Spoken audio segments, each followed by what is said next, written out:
And what we've discovered is that by making some key changes to exercise development, we can provide our experts with truly unique and tailored experiences that allow them to address specific challenges they're concerned about. While today we'll be talking about cyber exercises, it's important to realize that this methodology I will be going through can be used to. Some parts of this method have been standardized, and therefore they can be repeated fairly easily and fairly quickly. But there are other parts that require very specific, tailored expertise to ensure that every exercise directly addresses the desired objectives and outcomes for whoever you're building the exercise for. And those are some of the things we'll be going over today. Now, all exercises should result in identification of gaps, lessons learned, areas for improvement, and actionable recommendations that can be applied to the challenge to improve things for the future.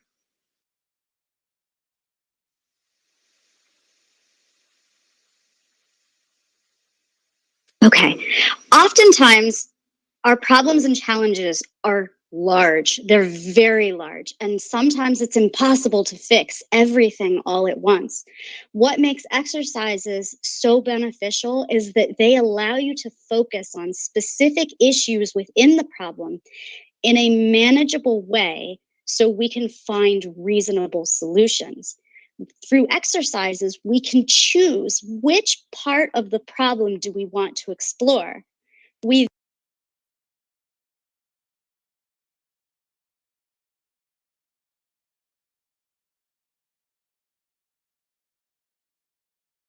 solutions.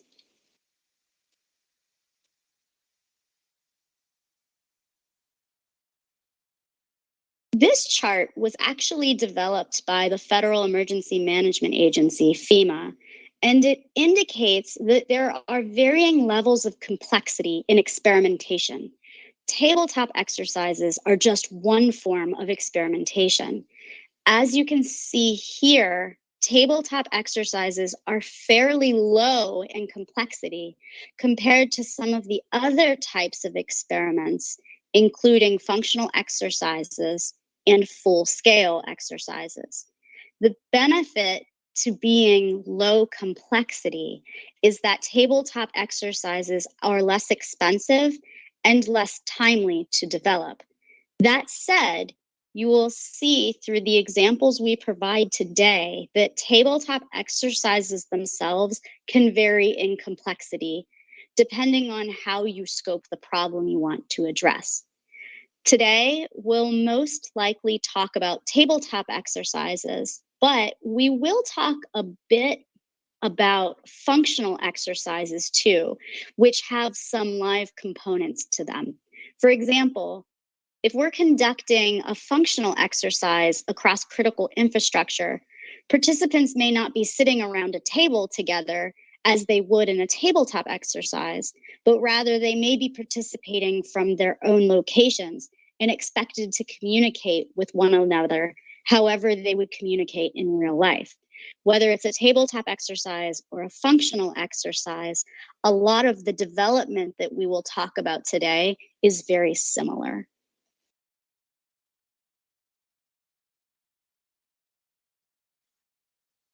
As I said, an effective exercise is designed and conducted in 4 phases. This chart indicates the average level of effort required for each phase.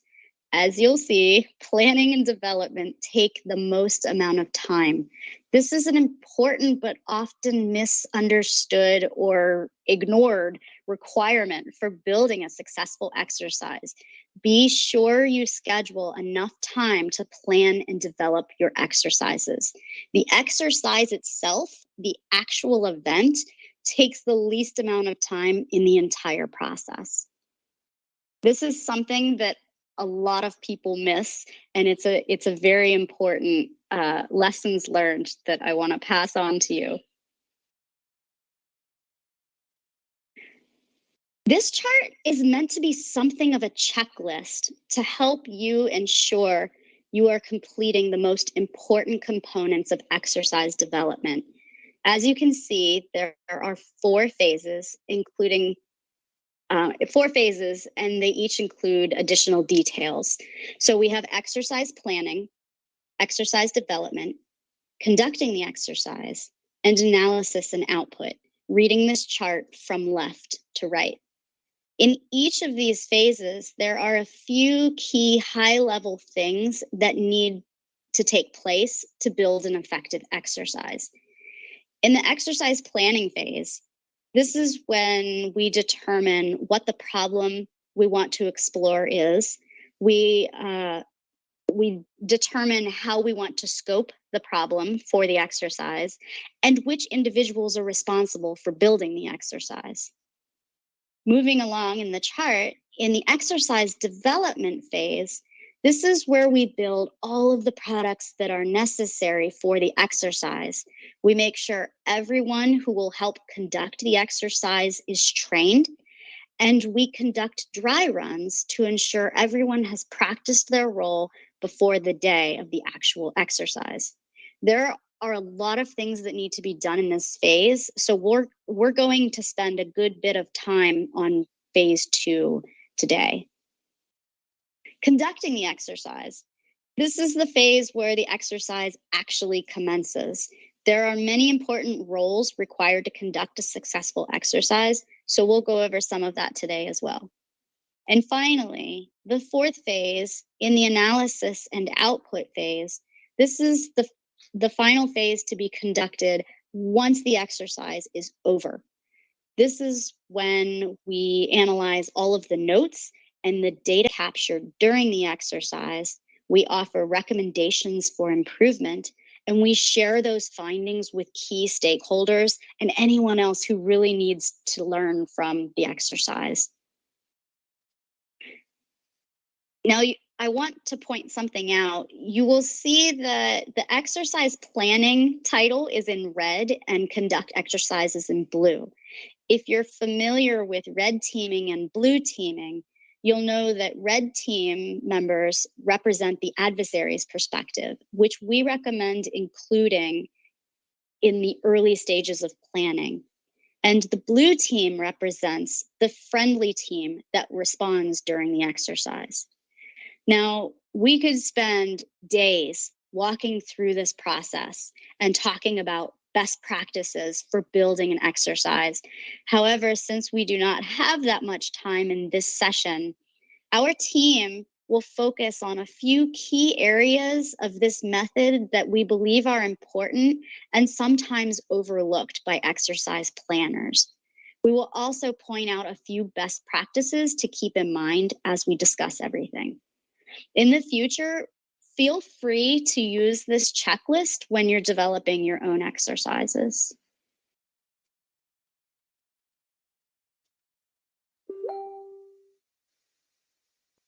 So this is very similar to the checklist that we just looked at on the previous slide, but it also includes some of those more detailed tasks that we're going to talk about today.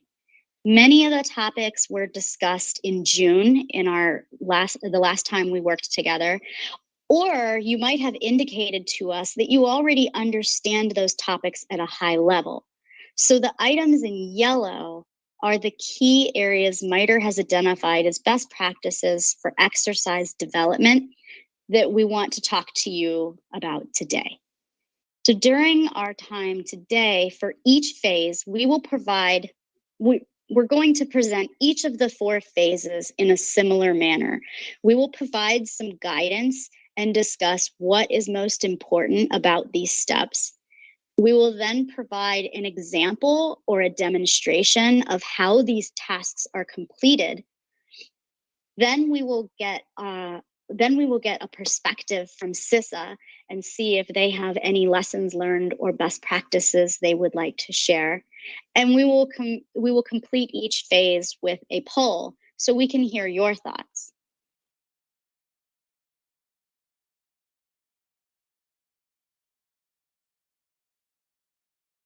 Now, From the poll that many of you took from the June session, we heard that many of you are concerned with phishing and ransomware attacks.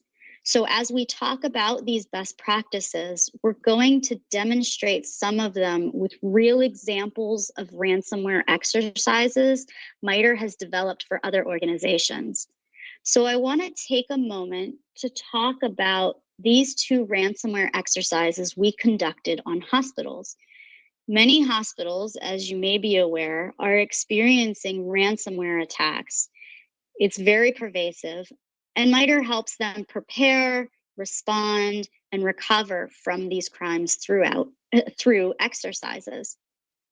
In the first example that you see on the screen, Mitre conducted a large distributed exercise across a hospital system of 15 health delivery organizations. The scenario began with some major software that was no longer working and a virus that spread through the distribution of an infected email. At first, the adversary did not make themselves known, but when they finally did, the hospital learned their patient data had also been tampered with, and their patients' safety and lives were now at risk. The objectives for this exercise were fairly complex, which made this a large exercise. But mainly, the organizations wanted to know how well do they assess risk? How well could they respond to the ransomware attack? How well the different hospitals communicated with one another? And how did senior leaders make important decisions in a timely manner? So as I explained when we looked at that FEMA chart, exercises can vary in complexity quite tremendously. This was a very complex exercise. Now compare that to this second exercise. In this ransomware exercise, we ran it for a different hospital system, and it was a much smaller exercise with fewer participants and fewer objectives.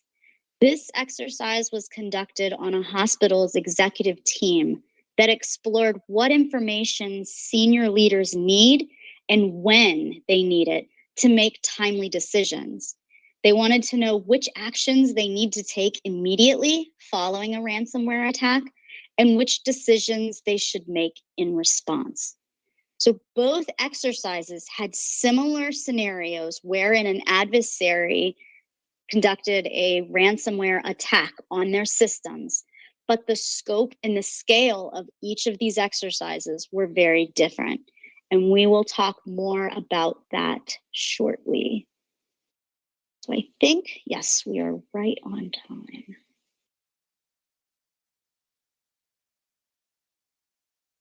So let us begin by looking at the first phase of the exercise methodology. On the left side of the screen, you will see which phase of the 4 phases we are talking about. And the yellow, of course, highlights what we will be talking about today. In this planning phase, it's important to identify the appropriate planning experts needed to design the exercise. We also need to define the problem. That means we need to understand the who, the what, the when, the where, and the why of the problem we're trying to address. This is what some of us refer to as the 5 W's, and that's what that means when you see that on this slide. We also need to scope the exercise. This means determining the goals and the objectives for the exercise and who your participants and stakeholders are. It's really important to know who this exercise is for, not only the people playing in the exercise, but also who is going to benefit from the results of the exercise. Now, these are all critical tasks, but today we're only going to focus on identifying the right planning experts and determining the exercise format, because we believe that these are 2 very important planning functions that some people tend to underestimate their importance.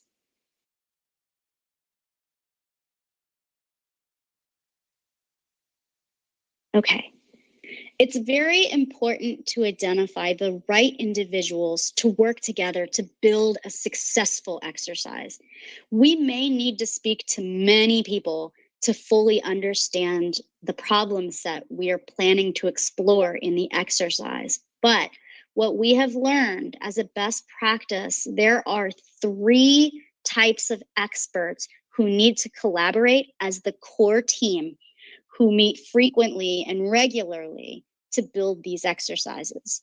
These 3 perspectives together create highly impactful exercises. First, we need a domain expert. This is someone who understands the people, the processes, the technologies, the organizational structure, leadership chains, existing plans and procedures, and other details about the domain that the exercise will be scoped within. We also need threat experts. This is someone who understands the threat we want to address. Are we exploring a cyber attack? Are we exploring a national disaster? Who knows about these threats? Finally, we need exercise experts. These are people who understand the fundamental principles of designing an exercise as outlined similar to this methodology. This person or these people can ensure the team continues to work towards the exercise goals and that the products that are being developed for the exercise will ultimately result in an exercise that will have desired outcomes. For example, my team brings the exercise expertise to the exercise team, but to conduct a highly successful exercise, we work closely and frequently with domain experts and threat experts to ensure the exercise we build is relevant and realistic.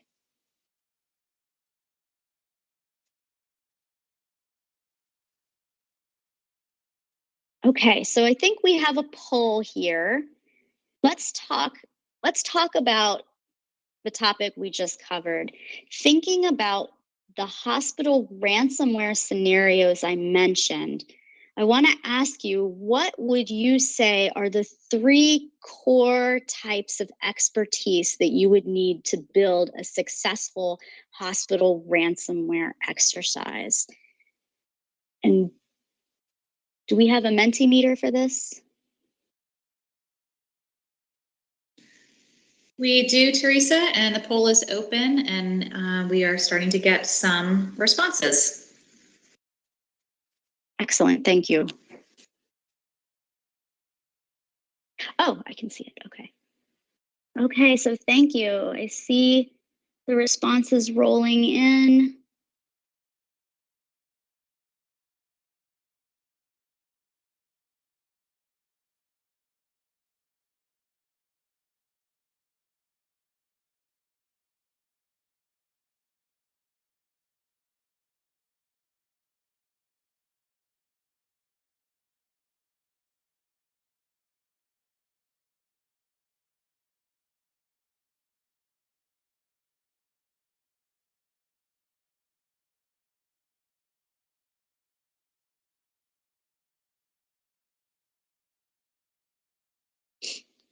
Okay, so as these results are coming in, I want to mention a few things.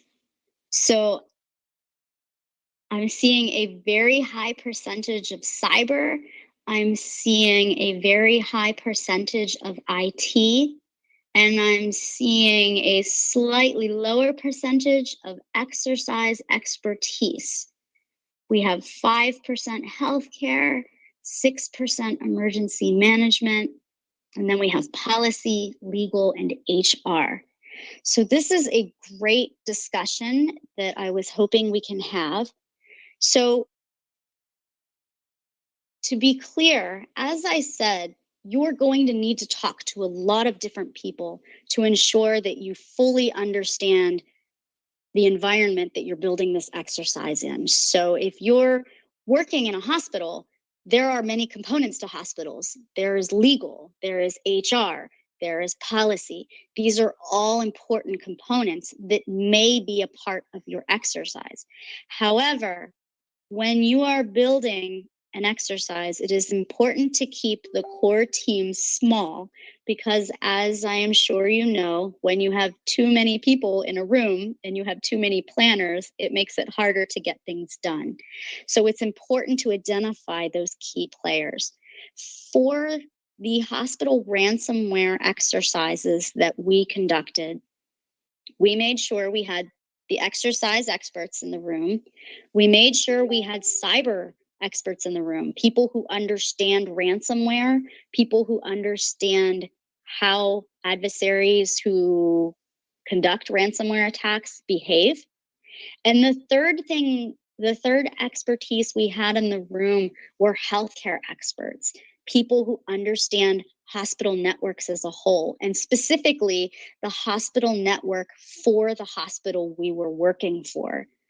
Now, again, we did reach out to HR, to legal, to policy, and emergency management. However, those were not the core members. We only reached out to them when they were relevant to the exercise, and we needed to get more information from them. So when you're building your exercise, very early on at the very beginning stages, think about who are the most important people who need to give us those 3 layers of expertise as our core team. And then you can identify all the other individuals you need to be reaching out to as needed. So thank you so much for participating in that. Joanna, should I share my slides again? Yes, it's ready for you to take over again, Teresa. Thanks. Thank you. Okay, you should be seeing my slides. If not, please let me know. I will continue on. You're good, Teresa. Thank you. Okay. Also in the planning phase, another important component is we need to determine the exercise format because these details will determine how we design the entire exercise. We need to know when the exercise needs to be conducted. Remember, I said earlier, planning and development take the most time. So keep that in mind when scheduling the date for your exercise. I cannot stress this enough because people who don't know how to build exercises tend to think that you can design them very quickly and they will request an exercise in 2 or 3 weeks, and that probably is not enough time. So be sure you let your people know that you need plenty of time to design the exercise. And I will show you a couple of examples in the next slide. We need to know how many participants there will be, where they will be located, if they will be in person, virtual, or across multiple locations. We need to determine how many facilitators and note takers we need. These people are the white team members, the note takers and the facilitators and the exercise planners. The more players and the more locations you have, the larger the white team needs to be to support those players. We need to determine other considerations like whether or not the information discussed will be highly sensitive or classified and therefore may require special facilities to conduct the exercise. And finally, we need to identify what kind of technology we need to support the event. Generally, we want to minimize the amount of technology used as much as possible because anything extra can distract the players from reaching their desired exercise goals. And remember, the beautiful thing about a tabletop exercise is they are meant to be simple so that the players can focus deeply on the problem without extra distractions.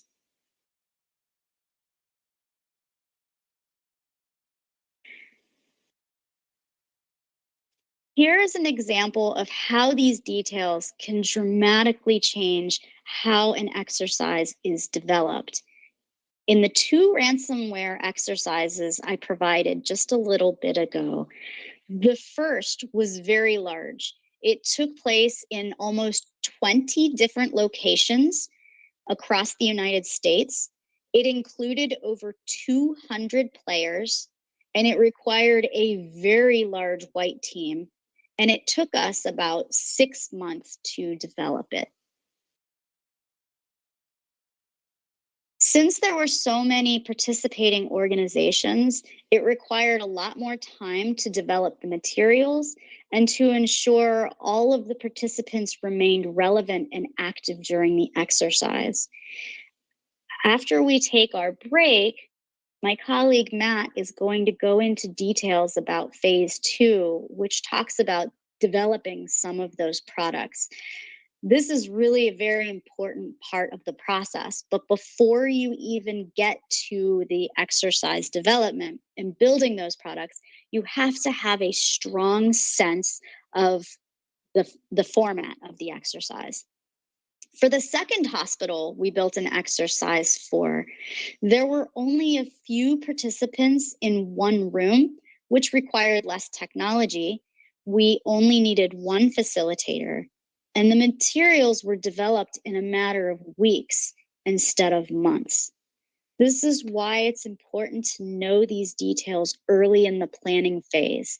They determine how much time, how many people, and how much money is needed, among other things. So when you're trying to plan these out, make sure you have a good sense of what these details will look like. So with that, I would like to invite Bob Briggs from Cisa to provide his insight. And Bob, we are running ahead of schedule, so I want you to feel free to say whatever you need to say, but I'm interested in hearing, in your experience, what planning aspects have been vital to a successful exercise? And can you share maybe an example or two of an exercise that had challenges due to poor planning? Thanks, Teresa. Can you hear me? Loud and clear. Perfect. We're ahead of time. There's a good best practice for exercises right there. So, but thanks again, and good morning or evening to everyone online. I will say that Teresa's presentation for phase 1 has made my job fairly easy because a lot of the points we've kind of highlighted here. So, but I'm happy to provide some highlights from my experience from my time at CISA, as well as previous experience in terms of successful exercises or engagement. And much as, like I said, in phase 1, which was, I think, a lot of great information. So bravo there. I would just again highlight and stress the engaged planning team, a dedicated planning timeline, and then subject matter experts. And I'm saying both from the organization or organizations if you're having multiple participants from different groups, but as well as the design team. You want that subject matter expertise from both sides because it's ultimately a partnership. So why? First, I would just say it's critical to have an engaged and knowledgeable planning team that includes those members from the organization. And I said multiple as well if need be, as well as that proficient design team. And I know we talked about tabletops. The cost is somewhat low. But one of the things I joke about when we ask for tabletops is it's going to cost a little bit of your time. So it's planning, reviewing. We do these, and I know we're going to get into this in a couple more of the presentations coming up here. But the planning meetings and what have you. So it's not like it's homework, but it's not too hard of homework. It's that time though, and as we say, if you take that time in the planning, ultimately it's going to be beneficial at the exercise execution. And that's very important. Ultimately, the exercise is for the benefit of the organization, as I said before, or organizations that are participating. We all want it to go off great, but it's the organization that I think ultimately wants to get the value and see that their time and planning is paid off. So that's where it gets to the people, because especially from the organization, when I'm talking about them, they know the people, they know their systems, they know the threats that they face. Obviously, there's a long and distinguished list of threats, but they're going to know which ones are more applicable to the organization. So that's why they're key, not only in the planning, but when you talk about the development of the scenario. And as I said, if you have a proficient design team, they complement each other, and that's where you get those most successful tabletops. When you don't have that, or it's say a not engaged group, you increase the probability of not meeting the purpose or objectives. Again, Teresa, I think mentioned that in the beginning of the presentation. And those are the foundation for a successful exercise. So that's one of the first risks you have if you're not having that engaged group in that timeline. You can also run the risk of having an exercise, and I'll kind of get to that part too, as you mentioned, Teresa, of the wrong audience or participant. So you might have a great scenario, great exercise, everything's perfect on paper, and then you get there, and then one of the real world examples I can and kind of talk about now is do the scheduling, whatever, whether it's on purpose, not on purpose, but in your hands or not, you get to the exercise and the wrong people are there in terms of the scenario and the discussion. So people are scratching their head and it doesn't relate. So that can be, that's why you want that planning team, the active and engaged planning team. And then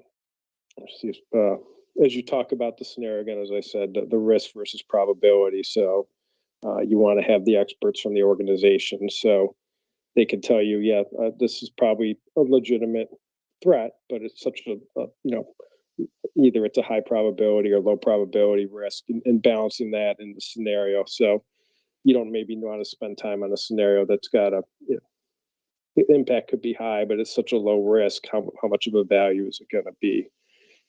Building on the real world, I keep stressing, and I know Teresa and others have talked about it. It's exercises that I've either been a part of or observed that have struggled or had some challenges. It does come down to that planning timeline and having the planning team. Sometimes it's out of people's hands, as I said, but the one that comes to mind right now was one of those quick turnarounds. I would say we try to do 2 to 3 months. I'd say 2 to 3 months for an exercise planning from end to end. This one was trying to do an end to end in 3 weeks. That started it off on the wrong foot. There was only one planning team member from the organization. We were able to get a little subject matter expert engagement on the scenario, but not as much as we would like. So what ultimately happened was a great scenario put together, but not as realistic to the organization probably as it would have been if we had gotten greater engagement. Participants, I know we had that chart talking about some legal, public relations, executives, etc. We had put questions together and written the scenario for them.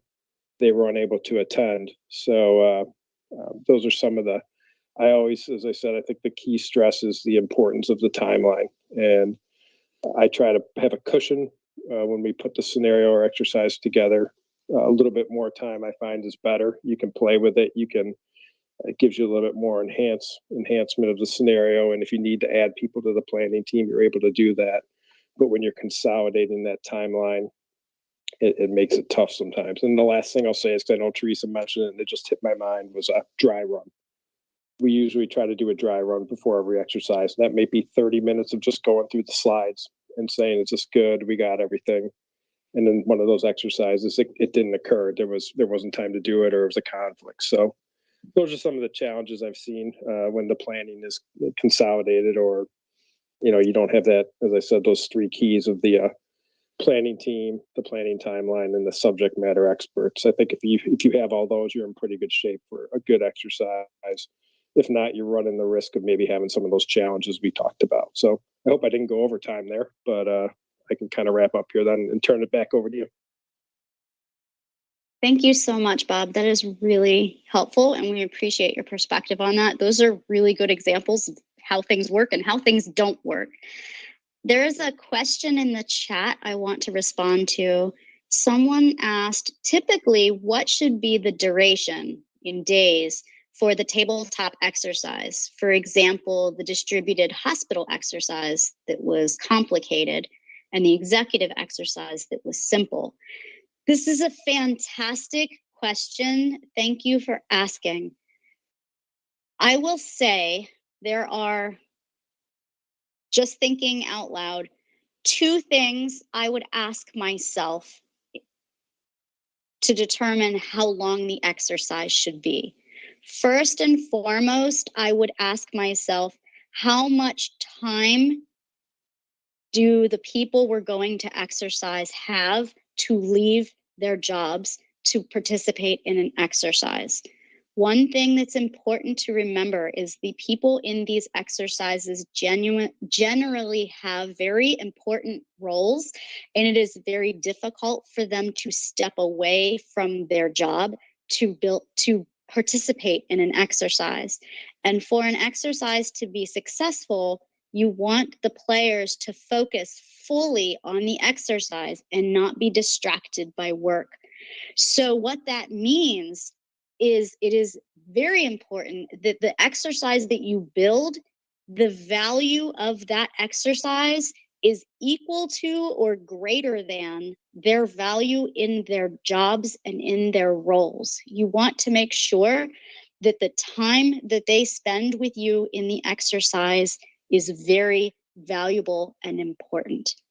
So that's the first thing to think about. The second thing to think about is, what are your objectives for the exercise and how much time do you need to exercise all of those objectives?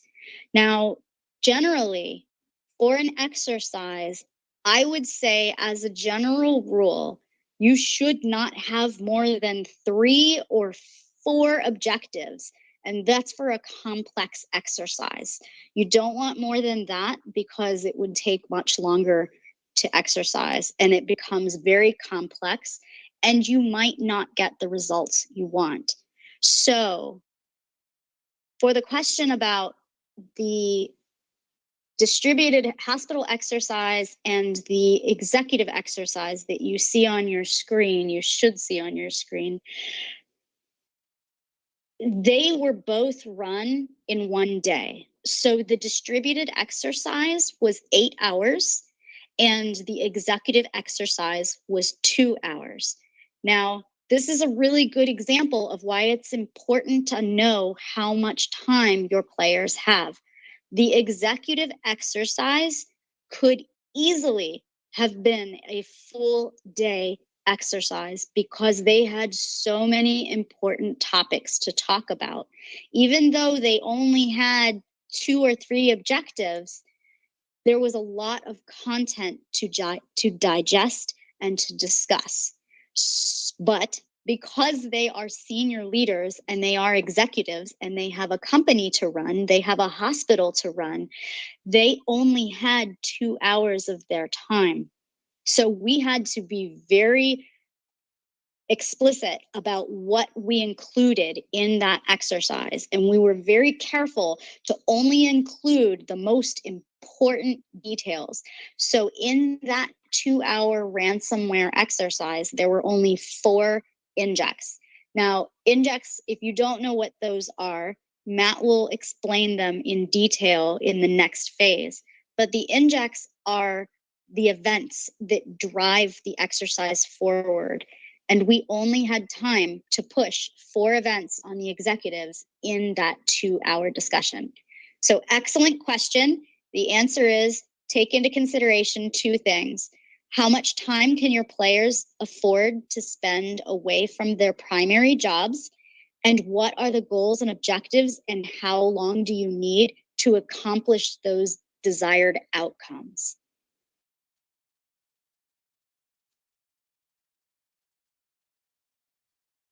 Thank you. I'm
events, which everything cyber quickly jumps international. Hardware is in different places, maybe transoceanic cables and satellites. So the more complex this is, it exponentially increases.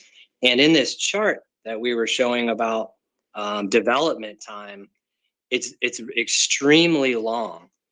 The lesson learned we've had in the past is there's so many different organizations involved that if they change this process and you lose continuity, it's a big opportunity that the exercise will get disjointed. The biggest consideration is the most senior folks, whether it's a senior government minister or maybe a high-ranking individual. If they come in late in the process and it may tweak your exercise objectives, that has this incredible cascading effect.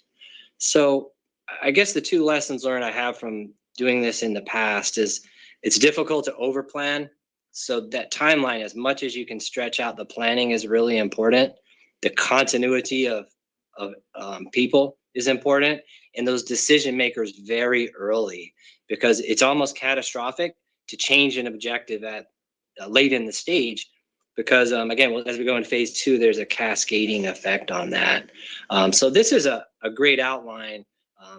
I guess our worst case scenarios were those change in personnel and not having enough time to synchronize all those pieces. Thank you. Thank you so much, Matt. And I second everything you said. So I think we are just at about 10 o'clock. So I think we are ready for our first break. Barbara, do we want to do 10 minutes?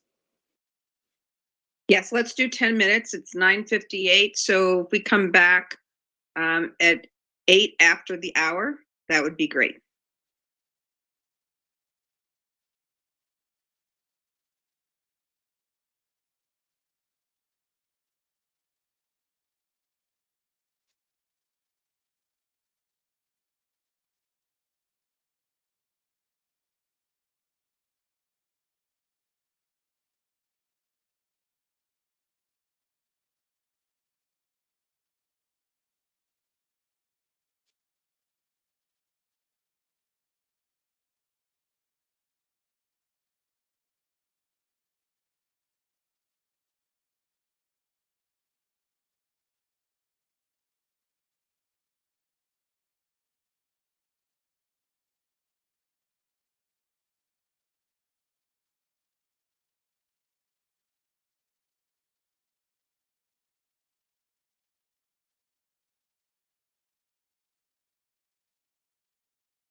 สวัสดีค่ะแซงสกมชนะคะ หากท่านใดติดปัญหาใดๆในการประชุมนะคะ สามารถแจ้งผ่านทางช่องแชทได้เลยนะคะ หรือว่าผ่านทางไลน์ของผู้ประสานงานได้เลยค่ะ เอกสารประกอบการประชุมของวันนี้นะคะกำลังทำการอัพลงในไดรฟ์อยู่ค่ะ ขอบคุณค่ะ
พี่ๆคะขอรบกวนเวลาประชาสัมพันธ์อีกสักครู่นะคะ พอดีจะรบกวนให้พี่ๆขอความอนุเคราะห์ให้ช่วยทำแบบสอบถามด้วยค่ะ โดยแบบสอบถามจะส่งให้ในเวลาท้ายการประชุมค่ะ ผ่านทางช่องแชท LINE หรือว่าผ่านแชท Microsoft Teams ค่ะ ขอบคุณค่ะ ขอโทษนะคะ แล้วเรสปอนส์กลับมาไปยังไงคะฮัลโหลค่ะ ฮัลโหล แล้ว ค่ะ ตอบกลับแบบสอบถาม ค่ะ ค่ะ แล้วตอบกลับแบบสอบถามยังไงคะ หรือว่าเป็น Google Doc อะคะ เป็น Google Doc อะค่ะ สามารถกด submit ให้ทาง อ๋อ หนูได้เลยค่ะ โอเคค่ะ ขอบคุณค่ะ ค่ะ ขอบคุณนะคะ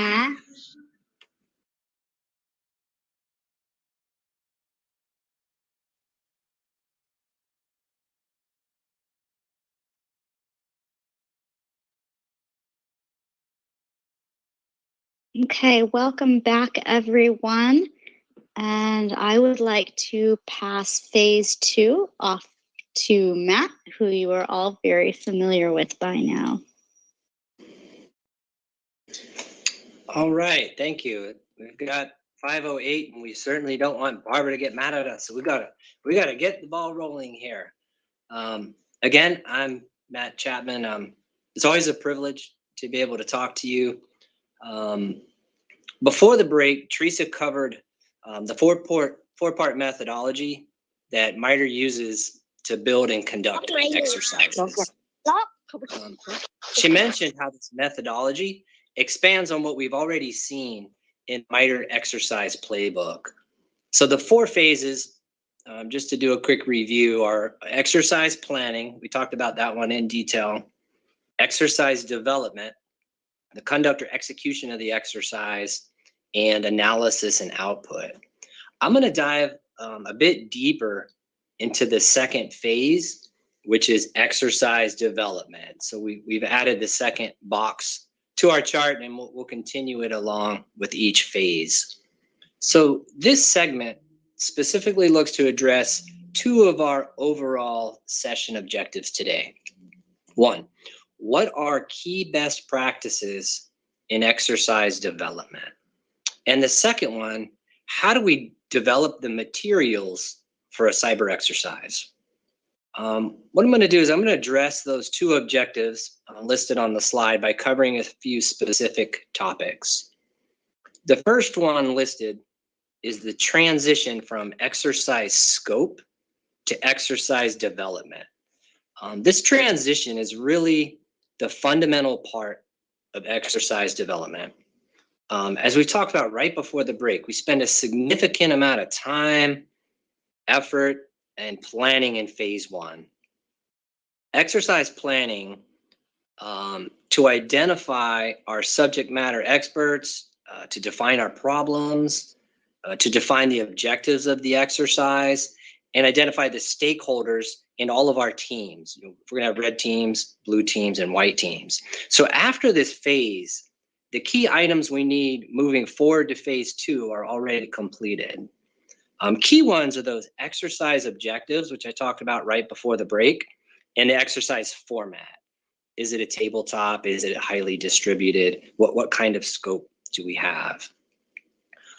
Our next topic for this session includes exercise, really involves exercise injects, and how do we get to the developing those exercise injects. There's an important linkage and a process to move all the way from exercise objective to specific injects. And I'll cover the process in a bit of detail in this segment. First, I'll go over it procedurally. How does the process work? Then we'll come all the way back and we'll walk through the entire process using our specific academic session scenario. We'll actually go back to Mr. Ding Bang a little bit earlier, and then of course come back later this morning for him. Finally, the development of our exercise and injects will lead to the development of the master scenario event list, or MESL. So that's why you see those highlighted in the exercise development block. Can we go ahead to the next slide, please?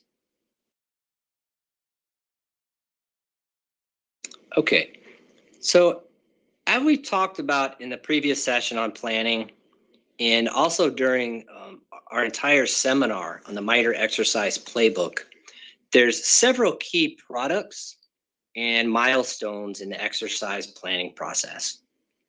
These include, first, the development of the exercise objectives, and that's the top circle there, linked to the exercise outcomes, linked to the exercise events, and eventually the exercise injects. So first, we have our exercise objectives. What is the strategic or even the operational purpose of conducting the exercise at all? Right? Really, why are we going through this event?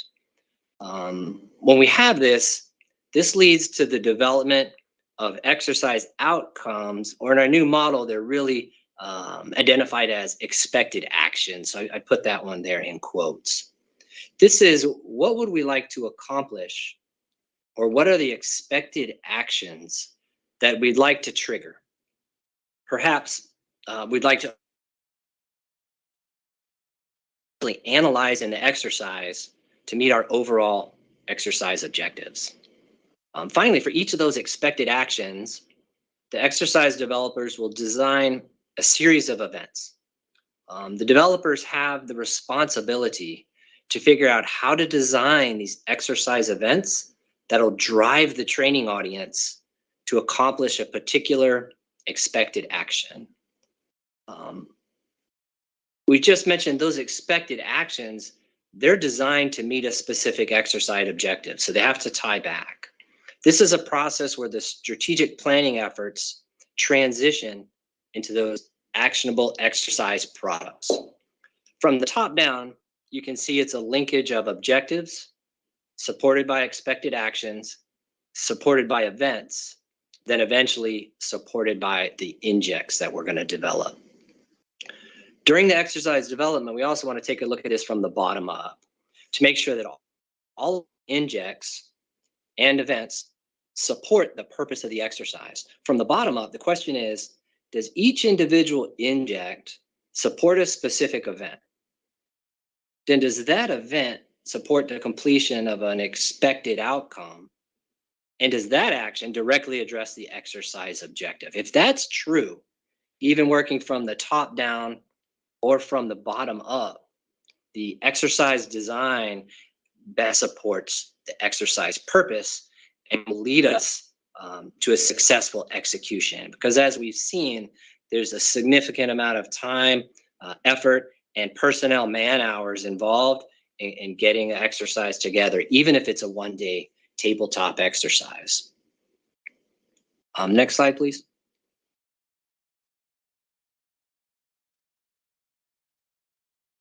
Okay, we'll get a little more complicated, put some more bubbles on our chart. Now, the top item of the chart represents one of those cyber events from the previous slide. So we took the bottom node and we're blowing it up. It is one of our cyber events. Cyber events are designed for the exercise, and that includes detailed planning required to stimulate the training audience to accomplish those expected outcomes. In this chart, there's a few key items I'll go ahead and highlight. For each expected action, at least one event must be designated to facilitate the accomplishment of that outcome. So in this simple chart, we're only looking at one cyber event required to accomplish that first expected outcome. But it's definitely more likely that several events will be required. That would make this chart a bit more complicated, so we're leaving it at one event. Let's consider an outcome that can be accomplished through the exercise in this single event on the top. We discussed earlier in the exercise participants portion of planning that there's going to be a white team or an exercise control group. So this control group will initiate the event with an inject into the exercise. It could be to one or multiple organizations. In this diagram, what we're showing are injects that arrive at two different organizations, just labeled here Organization A and Organization B, because they're involved in this event.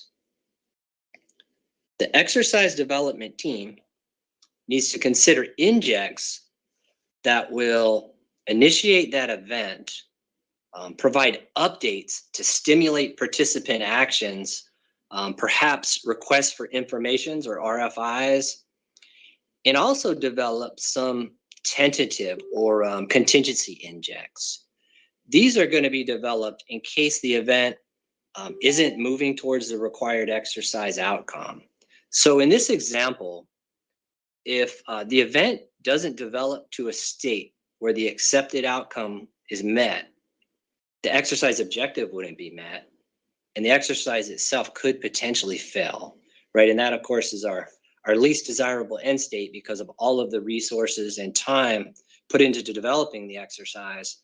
But not only that, the objectives are generally something that's critical to infrastructure, services, could be healthcare services, or it could even be national security. So we can't really afford the risk not to have these items linked to reach our objectives. Next slide, please.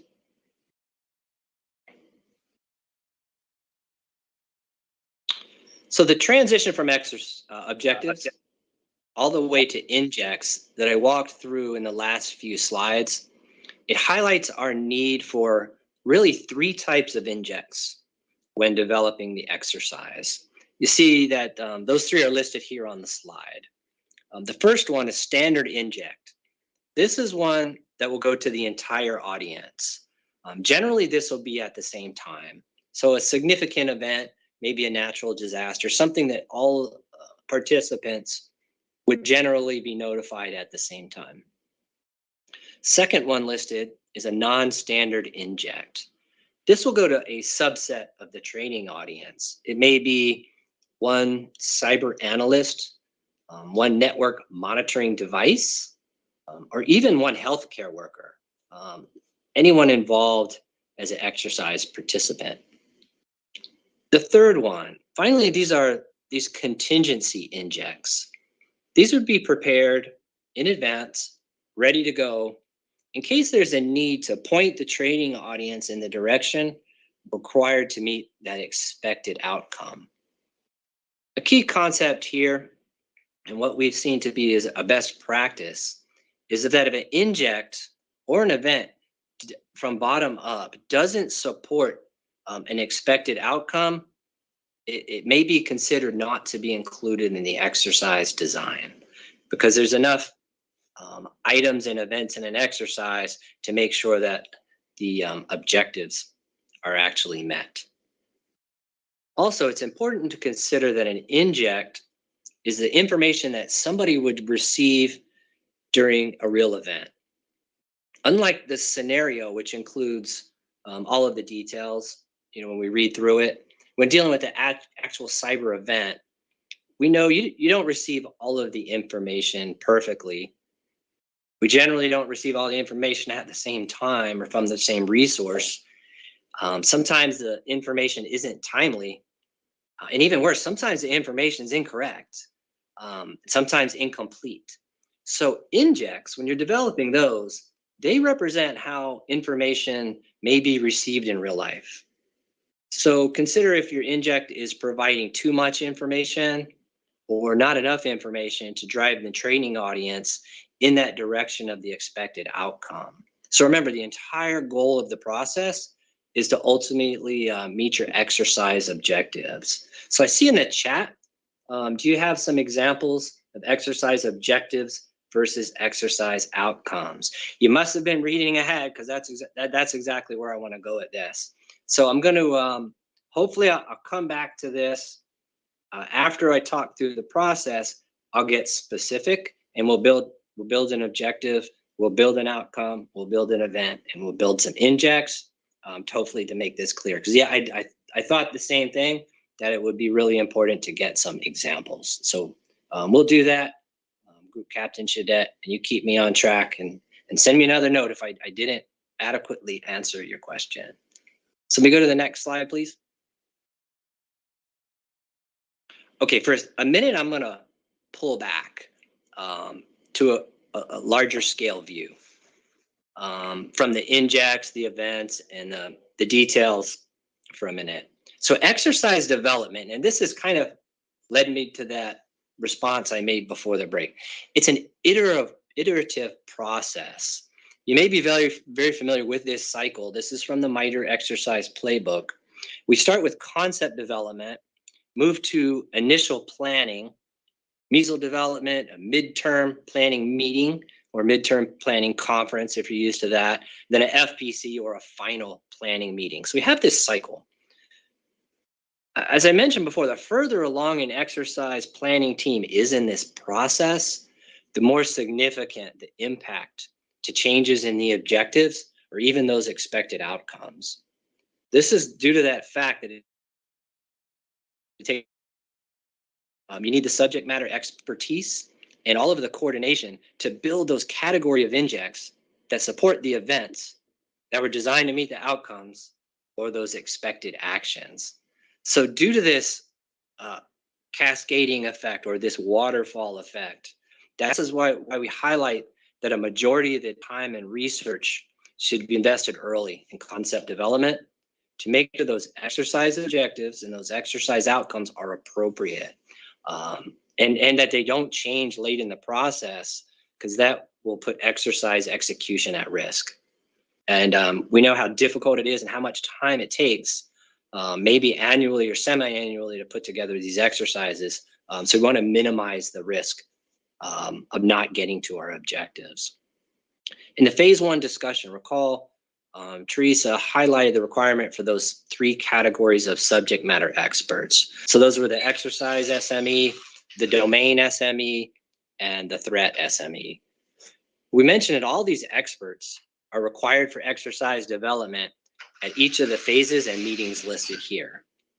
This highlights the purpose of that requirement, as this is an established best practice to make sure the exercise objectives, expected outcomes, events, and injects, they're all linked, they're all realistic, and they're synchronized before we begin execution. Go to the next slide, please. Okay, now we're going to jump back down to that lowest level of exercise development. That's the development of these individual injects. So let's look at the components of an inject. And this list on the screen is from an actual distributed exercise that Cisa mentioned following Mitre best practices. You have the list here, so let me go ahead and highlight a couple of items. Listed second on this list, the second item is time. I want to note that it's important that this is game time or exercise time and not necessarily actual time. So although it's much less confusing if game time and actual time are synchronized, it just isn't possible in all exercises. So for example, if we have an exercise related to a week-long scenario, we only have 2 days to execute it, game time is going to move along very quickly. It's always helpful to highlight the difference between exercise time and real time to reduce confusion.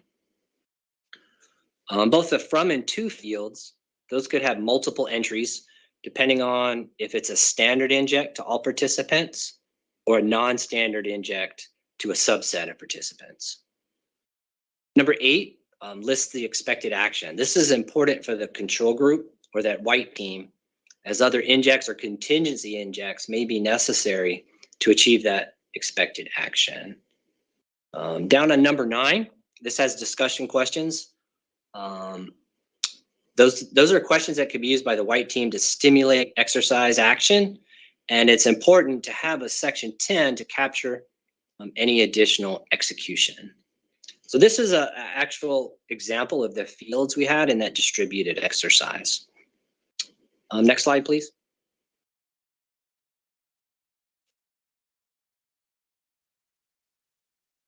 Okay, yep, that's it. Okay, talked in general terms for a little bit. So now we'll relate these exercise objectives, expected outcomes, events, and injects. And we'll make this process a little more clear by walking through a specific example from our seminar overall scenario. So we'll take a few minutes, we'll get specific, walking through this process in the context of our ransomware scenario that started with Kumandra Hospital. As a summary, real quick, we started out last week with a scenario where a good friend, Mr. Dingbang, in the Infrastructure Security Division, is responsible for interfacing with critical infrastructure sectors. He receives notification of a sophisticated ransomware attack at their major hospital. He struggles to respond to the crisis. Now we're at a point where this scenario is being played out in a cyber exercise to better prepare the ISD to deal with future cyber events. We start with one of the overarching objectives in our new cyber exercise. For this example, we developed objectives in exercise planning, and I listed one here on top. So here's the objective: exercise and refine the National Incident Response Plan to account for the growing threat of ransomware to our public health sector. So this is the objective we're going to use to develop this portion of our exercise. Now that we have the objective listed, there's likely several outcomes related to that objective. But again, we'll just look at one of these related to lines of communication. So that one says, identify communication channels for cyber incident response between the cybersecurity agencies, Infrastructure Security Division, and the Ministry of Public Health. So that's the item that is in that outcome circle on the slide. Finally, the first event that was selected to achieve this outcome, event one, is Kumandra Hospital medical records were encrypted due to ransomware attack. So we remember that was the event that started our whole overarching scenario. So let's drill down on the next slide.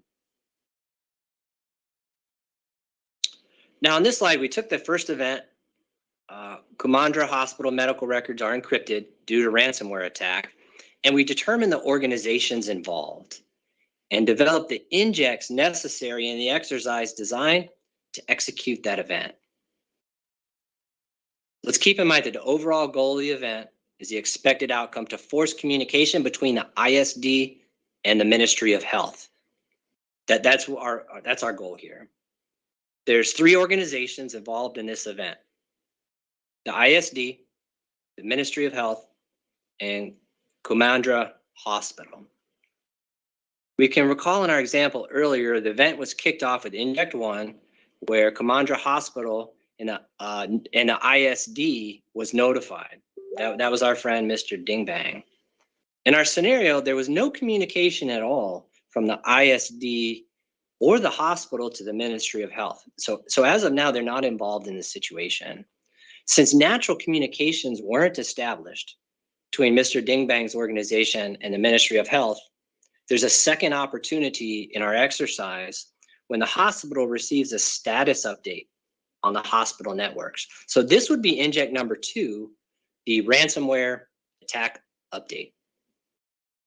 If again, the goal is not eventually achieved, Inject 3 will force the hospital to update the Ministry of Health. This at least gets the Ministry of Health involved in this exercise event. If the contingency doesn't result in established communications between the Ministry of Health and the ISD, the final contingency Inject 4 would force the Ministry of Health to update Mr. Dingbang's directorate.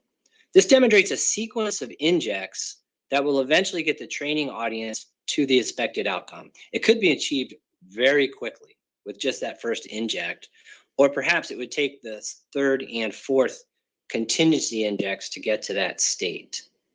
The exercise control group would be taking notes to identify the success or the difficulty in achieving that outcome to improve the process of communication under the exercise.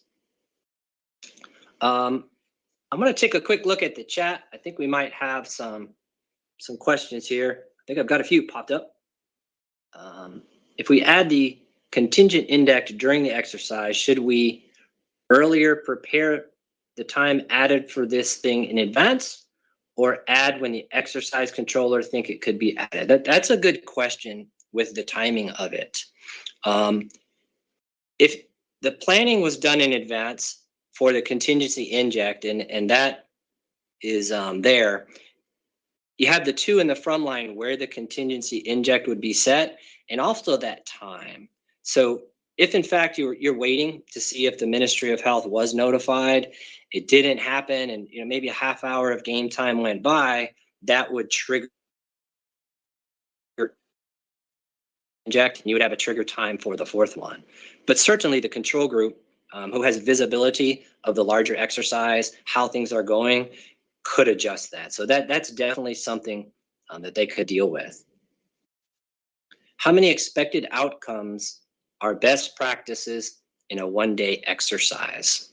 Now, remember, the expected outcomes are linked to the exercise objectives. So exercise objectives, maybe there's 3 to 5. And again, it depends on the scope of the exercise. And it's kind of the same order of magnitude where there's 3 to 5 outcomes related, but it just depends on how many things need to be completed. For example, ours objective talks about the incident response plan because we're worried about ransomware in the Ministry of Health. So one of the outcomes here is we're trying to get communication between the right organizations. Another one of those outcomes could be the timely passing of intelligence to enable incident responders to protect other hospitals. So that could have something back to our incident response networks. And there may be a few others that deal with policies and getting the right authorities to take action. So it always is situational dependent, but 3 to 5 is generally a good planning guideline. From this slide page, the contingent inject has been planned in advance from the planning team. That's also an excellent point. That some contingency injects could be pre-planned, but your exercise control group or the white cell is also going to have periodic meetings scheduled, and that's where they would take the opportunity to adjust the exercise, find that they need to add other contingency injects, because you can't foresee every possibility. And sometimes natural events will sneak up on your exercise and you'll have an inject that you didn't create, a network outage, possibly an actual attack because malicious actors know that you're creating an exercise and things may go unobserved. So there'll be other things that the control group didn't plan on that will happen. Someone cuts a cable that just happens to be carrying your network traffic across the commercial sector. I'm going to go back to the next slide and then I'll jump back to the chat. So if I could get one more, and then we're going to get to a good state here. So finally, let's take a look at one of these injects in a little bit more detail. So we've taken that format and we filled it out. Displayed here is the design of inject number 2, where Kumandra Hospital's incident response team receives an update on the ransomware attack from the exercise control group. So this is inject 2. So let's go to the field 1. First, we have the incident unique identification number. This is going to be important both for exercise tracking and our eventual analysis of actions to this inject. Again, there's a unique identification number, and this may be used in a spreadsheet or a database as a record key. The second one, you see that the time is specifically identified as game time. This will help reduce confusion. And also game times listed as Greenwich Mean Time or Zulu time, as most exercise will have people geographically dispersed and located in various time zones. So it's much less confusing to use Zulu or GMT. The third item lists that this inject is a non-standard inject. A non-standard inject goes to a subset of the training audience, and in this case, it's Kumandra's hospital executive team. And we see that the inject is received by a phone call. The fourth item is a short synopsis of the event. This makes it a lot easier for the exercise control group to track, to execute, and if they have to make adjustments to do that. Next, we indicate on items 5 and 6 that the inject is coming from the control group, acting as a Kumandra Hospital Incident Response Team, and it goes to the Kumandra Hospital Executive Team. So it's clear who who this is from and who it's getting sent to. Let's consider the content on Inject line 7 and determine what makes a good inject. So let me read to you line 7. This is the actual inject. Update to our first message concerning a suspected ransomware attack. We confirmed indicators of compromise on our systems that are consistent with Ryuk ransomware. We're concerned that other major hospitals and healthcare facilities may be targeted. So this is the second inject. It's not in our overall scenario, but we created that one. So we're passing along an update related to Inject 1 with two very important elements. First, the inject confirms that this is in fact a ransomware attack by confirming indicators of compromise for specific malware, and here's Ryuk ransomware. This is where the exercise team can additionally exercise the hospital's network defense team or the incident response team, depending on how much information or what type of information you want to present. You could give a log file that requires analysis, maybe a hash of a Ryuk piece of software, or any other technical information, or it can just be final analysis that this is true. In either case, as this is an update to the initial report, we can suspect that it'll almost certainly make it back to Mr. Dingbang because he got the first one. This inject now has both technical value and at the same time drives the training audience closer to our expected outcome. The second sentence is really what makes this a good inject.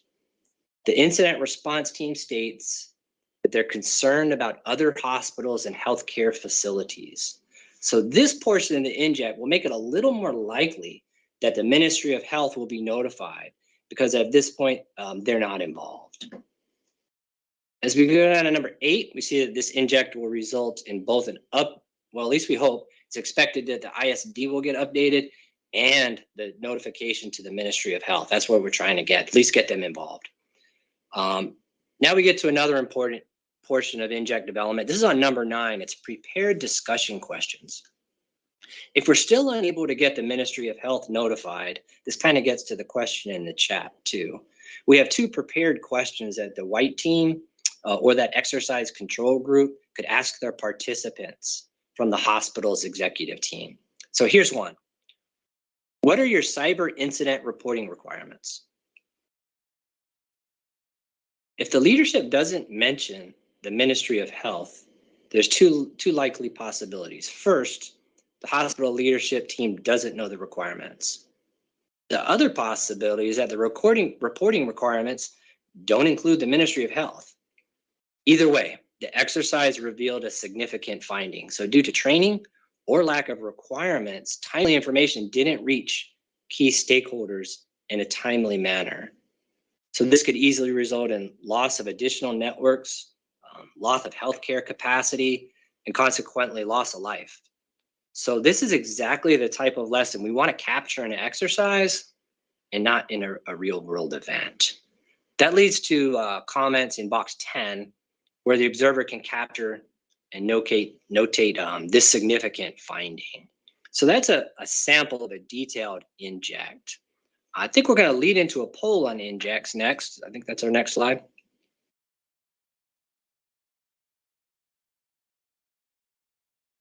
There we go. I'll introduce this real quick. The question reads, which inject do you think best supports an expected outcome for the CSA to notify international partners? So this is we're making a second outcome here. So in this polling questions, we're introducing a new expected outcome. That's the establishment of communications between the CSA and international partners. And we have 4 injects listed here. All of them are basically well-designed injects, but which one is most likely to drive our training audience to that expected outcome to notify our international partners? So am I passing this one along to Johanna?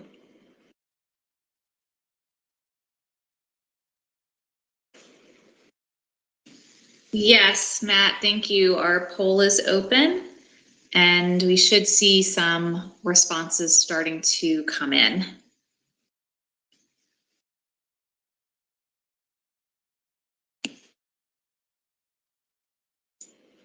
All right, maybe that'll give me a quick minute to catch up on the chat. We've got some great conversation going there.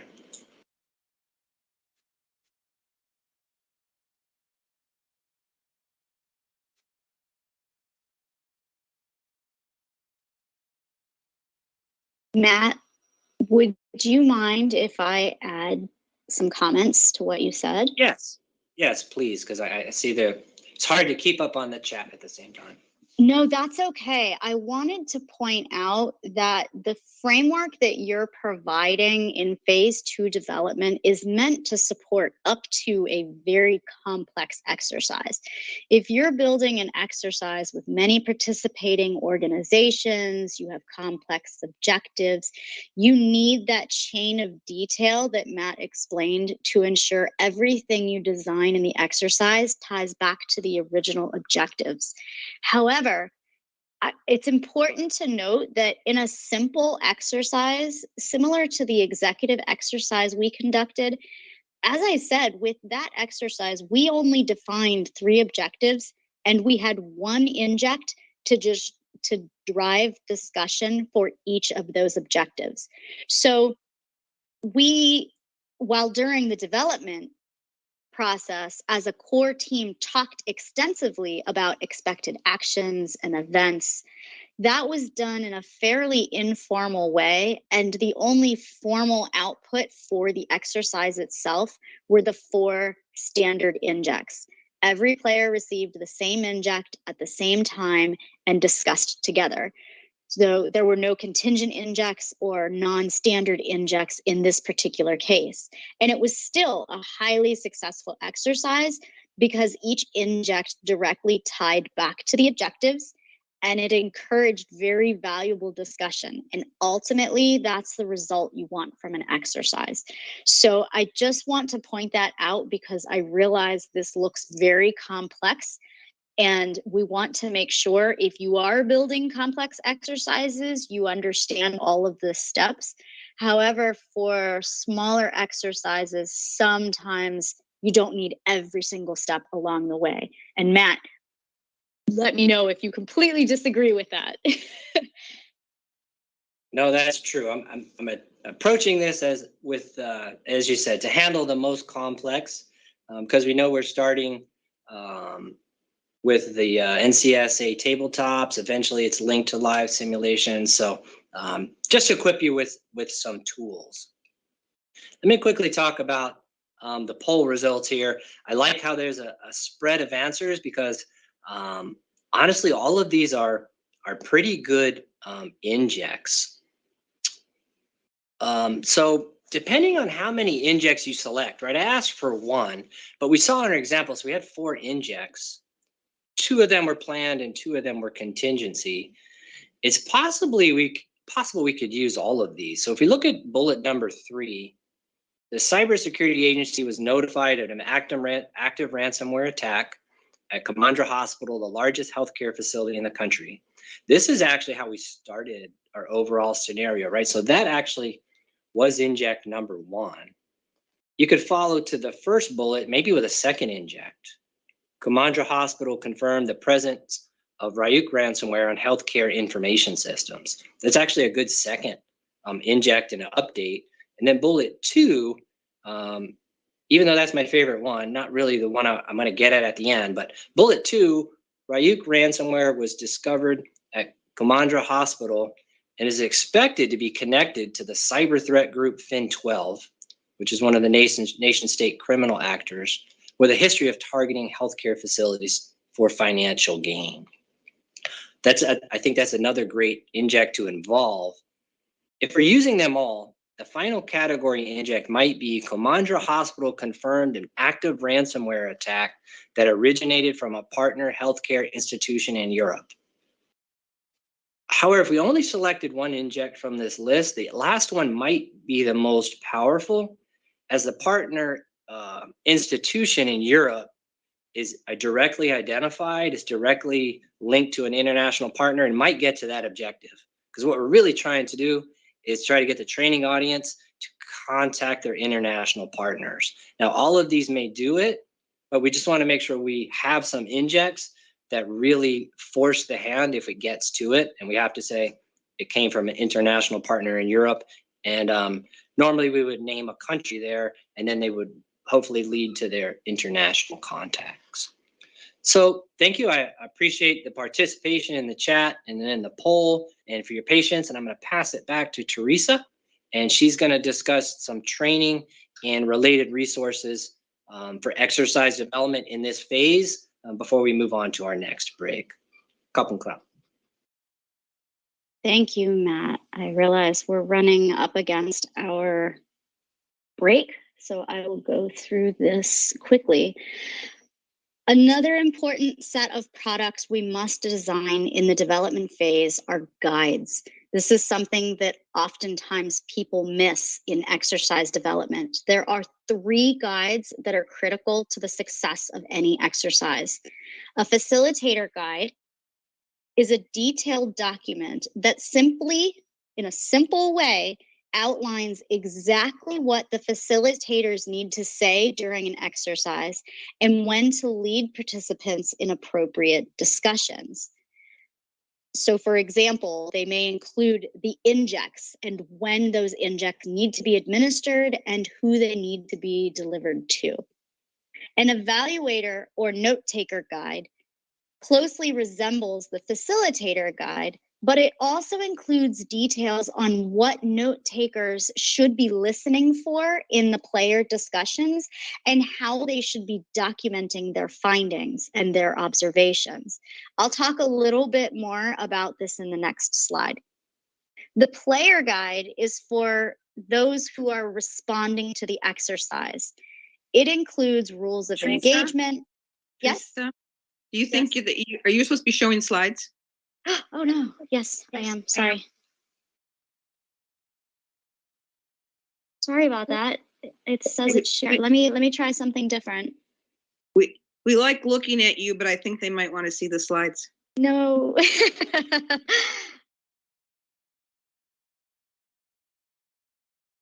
Can you see them now? Yes, you're good now. Okay. All right, so I went through the facilitator guide, the evaluator and note taker guide, and then the player guide. The player guide is for those who will respond to the exercise, and that should include rules of engagement, how they should prepare for the exercise, and what to expect during the exercise. I'll talk more about that in the next phase as well. The facilitator and note taker guides should include all information about the exercise, but the player guides have limited information. They do not include information about the scenario because the purpose of the exercise is to explore their response to the scenario. So if we give them the scenario ahead of time, it gives them an unfair advantage, and it will be harder to explore how they respond to the situation in real time.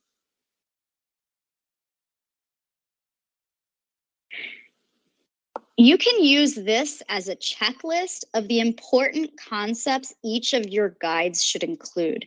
Notice the note taker guide and the facilitator guide are essentially the same. We often combine these 2 documents into one, and we call it the facilitator and note taker guide. Facilitators need to know how to administer the injects and when, as I said.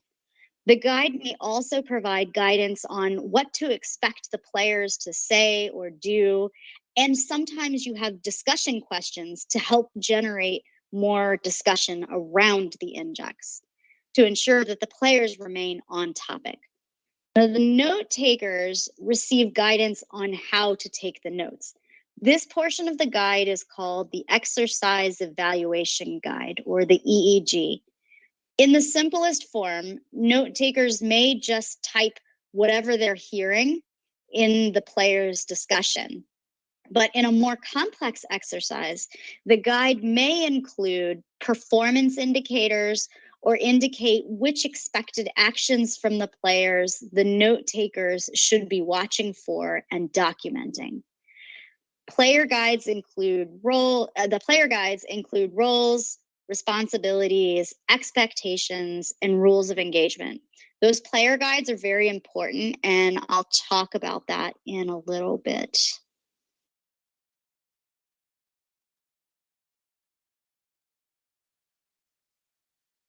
Finally, as part of development, and Bob mentioned some of this, he mentioned the dry run earlier, we need to conduct training and dry runs.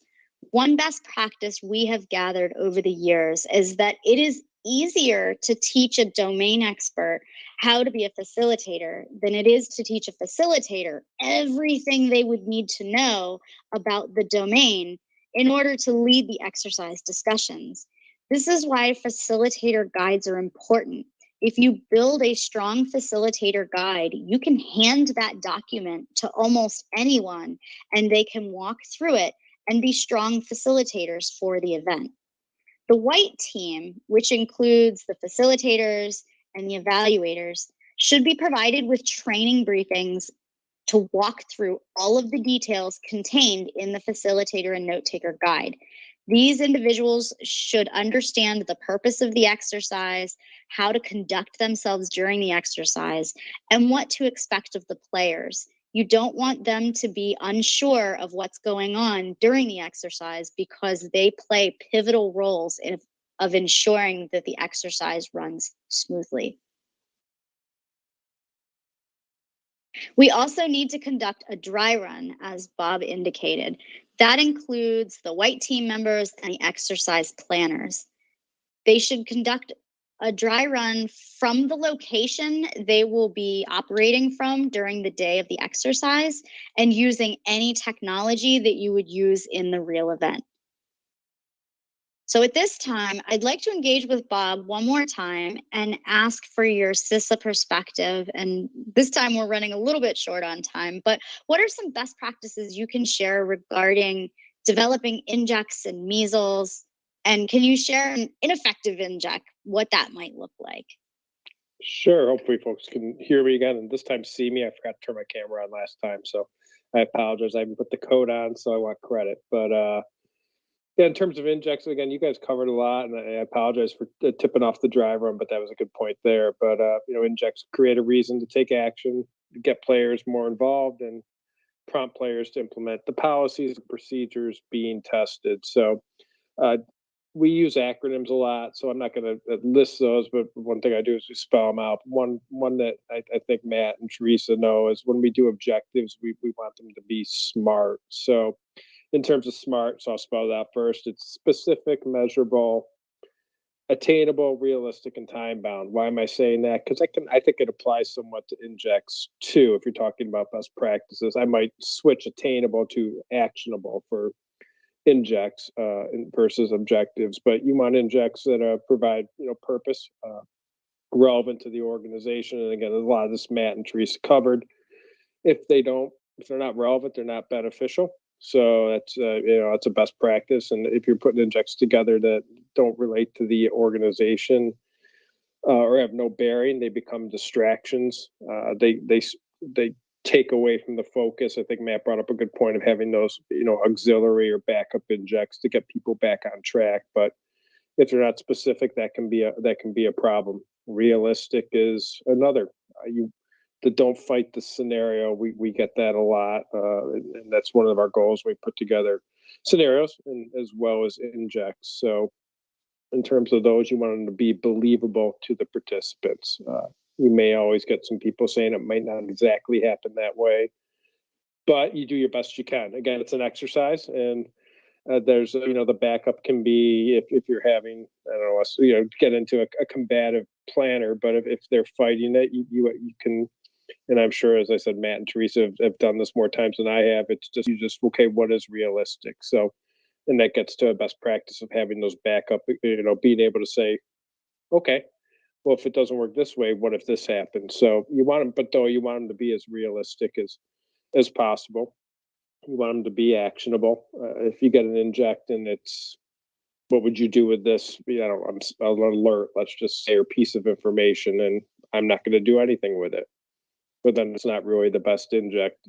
you want those injects to say, well, I would share it, and again, I'm somewhat being generic here, but you want them to be something that there's going to be an action based on it, and that's not going to be, well, that's nice, but I'm not going to do anything. And the last, I know in the interest of time, I'll just say time bound, and that kind of gets to me if something, if let's say we're talking about a ransomware variant or something that's come out, and you put an inject in that you get aware of this ransomware variant. I don't know. On one date, and then a year later or 3 years later, would say, you know, it's not really time bound. I mean, there may be 6 months, what have you, but you want the inject to be realistic in terms of timing as well. So it's not like, well, what are we talking about now? It doesn't make sense. So a little bit of information there in terms of guides, and I'll try to pick up the pace here. Facilitator guide, I would say the best practice I have there is when you put those together, if you can make them, you know, a contingency, and exercise planners always have this, but when we put these together, you want it to be like, if I'm doing an exercise, and let's say Teresa's working on a partner or working on another exercise but hasn't been involved, I get sick, you want her, you know, someone who's an expert at facilitating to be able to come in that emergency and be able to take the guide and just have all the information and be able to run through it. That would be something I would say. You don't want that to happen, but to have it as, you know, more information just is a, you know, almost like a narrative to walk through, I think is the best practice. Templates are good though. You don't want to reinvent the wheel every time. I mean, obviously there can be different levels of exercises, but you want to have information that's going to be in each one. Or a guide that when you're putting something together, you're not reinventing the wheel every time, I would say. And then I would say use the guides in the dry run. If you're going to do the dry run, you want to have the execution, let's say slides, or you want to have your people that are going to be observing and taking notes. You want to have the evaluation guide. The facilitator wants to have the facilitator guide. So again, it's like it's almost acting a play before it goes live. You want to be able to picture people with their scripts, kind of looking at the script as they walk through. So I would say that's another best practice. I mean, if you don't have that information ready before the dry run, you're probably in trouble. So you might as well use it. So I know I'm running on time there, so I'll kind of be quiet now, but happy to answer any more questions, or if you need anything else, Teresa, jump in too. No, that was great. Thank you so much, Bob. There were so many things that I was like, yes, absolutely. So thank you for sharing that. I do want to point out, we're going to go on break soon, but in the next phase, I am going to talk a bit more about managing the expectations of the players. I know Bob mentioned some people have a tendency to fight the scenario. So I have a couple of recommendations to try to reduce that possibility. But for now, should still be sharing my screen. We're going to do a poll. I understand that some of you have already started filling it out. So Joanna, I'm going to pass control over to you. But the question is, why is it important that players receive minimal scenario information when facilitators and note takers are receiving all the information?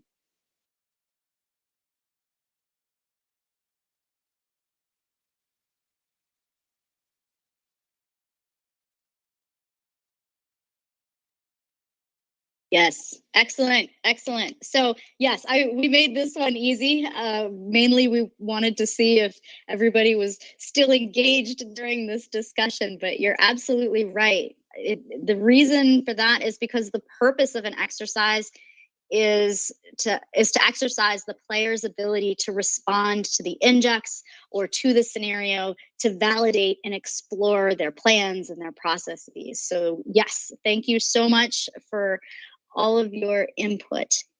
If anyone else has any comments on the team they want to say about this, I think that's all I have, and I think we can go to a break.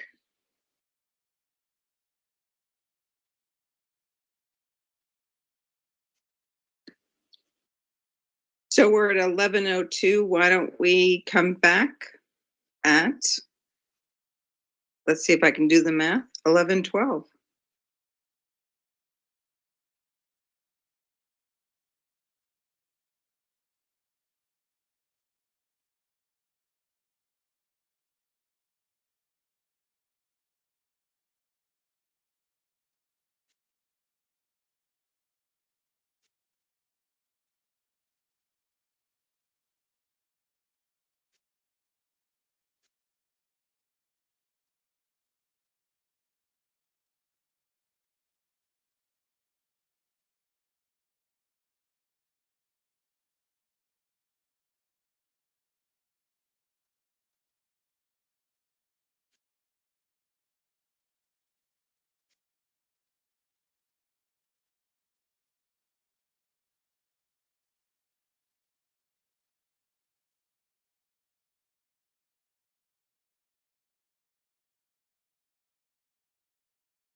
ขออนุญาตประชาสัมพันธ์อีกรอบนะคะสำหรับการประชุมวันนี้ค่ะหากท่านใดติดปัญหาขัดข้องตรงไหนนะคะ สามารถทักไปที่ไลน์ของผู้ประสานงานหรือว่าไลน์กลุ่มหรือว่าช่องทางแชททาง Microsoft Teams ได้เลยนะคะโทษนะครับไลน์กลุ่มยังไม่เห็นรู้แล้วอยู่ตรงไหน หาไม่เจอเมื่อวานมีเห็นส่งอะไรมาเป็นไลน์มันเปิดมาก็ขึ้นบนอินเทอร์เน็ตมันก็เบราว์เซอร์มันก็ไม่ได้บอกว่าเป็น QR ที่จะไปแอดเฟรนด์แล้วก็ด็อกิเมนต์ผมเปิดดูในตัวนั้นก็ไม่เจอนะไอ้ด็อกิเมนต์ที่อยู่ในไดรฟ์ผมมันไม่มีด็อกิเมนต์อะไรเพิ่มเข้าไปเลยมันยังว่างๆหมดเลยอะครับ ค่ะพอดีตอนนี้ค่ะทางทีมงานกำลังน่าจะส่งเป็นเอกสารลิงก์เอกสารประกอบการประชุมให้ท่านแล้วค่ะไม่ทราบว่าทางท่านได้รับแล้วหรือยังคะในทางอีเมลของท่านนะคะ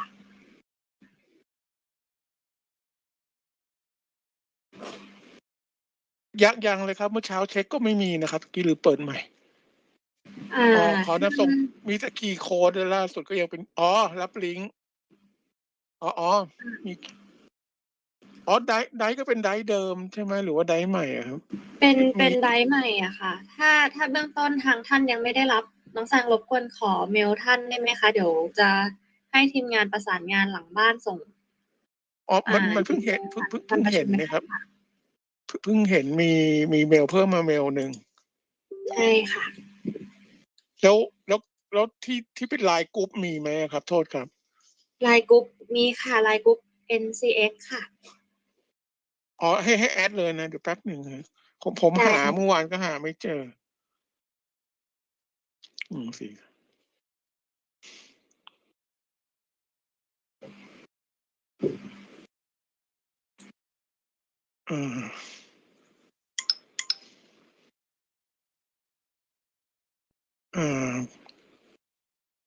เซิร์ชนะครับไอดีใช่ไหมครับฮัลโหลค่ะน้องแซงรบกวนค่ะเดี๋ยวน้องแซงจะขออนุญาตส่งเป็น QR code ของ Line Group NCX ลงไปในช่องทางแชทการประชุมของ Microsoft Teams ได้ไหมคะให้ทางท่านสแกนค่ะได้ครับก็ถ้าส่งมาก็เดี๋ยวจะสแกนเลยครับได้ค่ะเดี๋ยวจะให้ทางทีมงานเร่งดำเนินการให้ค่ะขอบคุณแกนนะครับขอบคุณครับขอบคุณค่ะ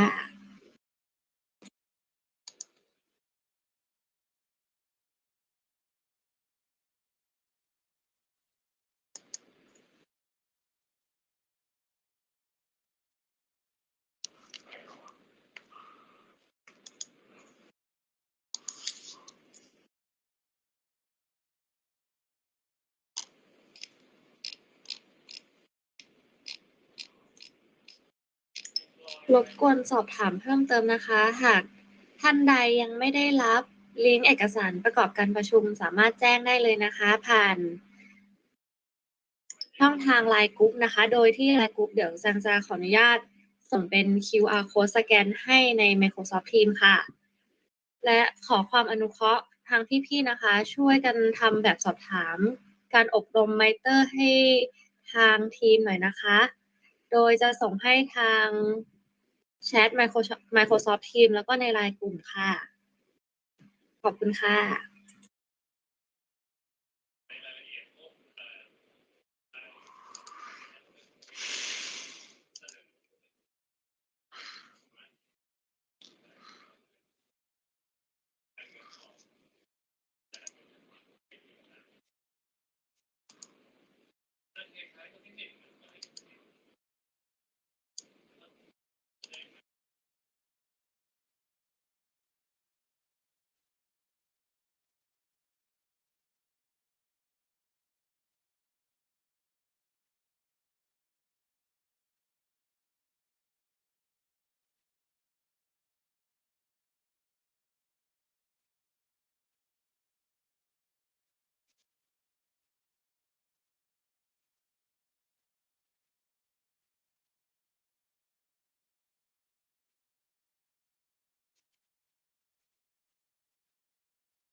ขออนุญาตอีกรอบนึงนะคะ พอดีได้มีการส่งดาวน์โหลดลิงก์เอกสารดาวน์โหลดการประชุมของครั้งนี้นะคะ แล้วก็มีลิงก์การเข้ากลุ่มการอบรม NCX เรียบร้อยแล้วค่ะ ขอบคุณค่ะ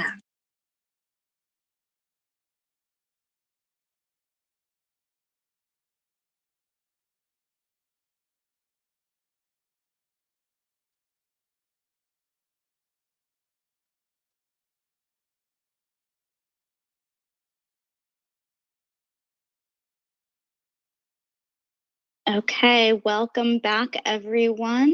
It is 11:12, and we are going to continue on to phase 3. You should see my screen right now. Please let me know if you do not.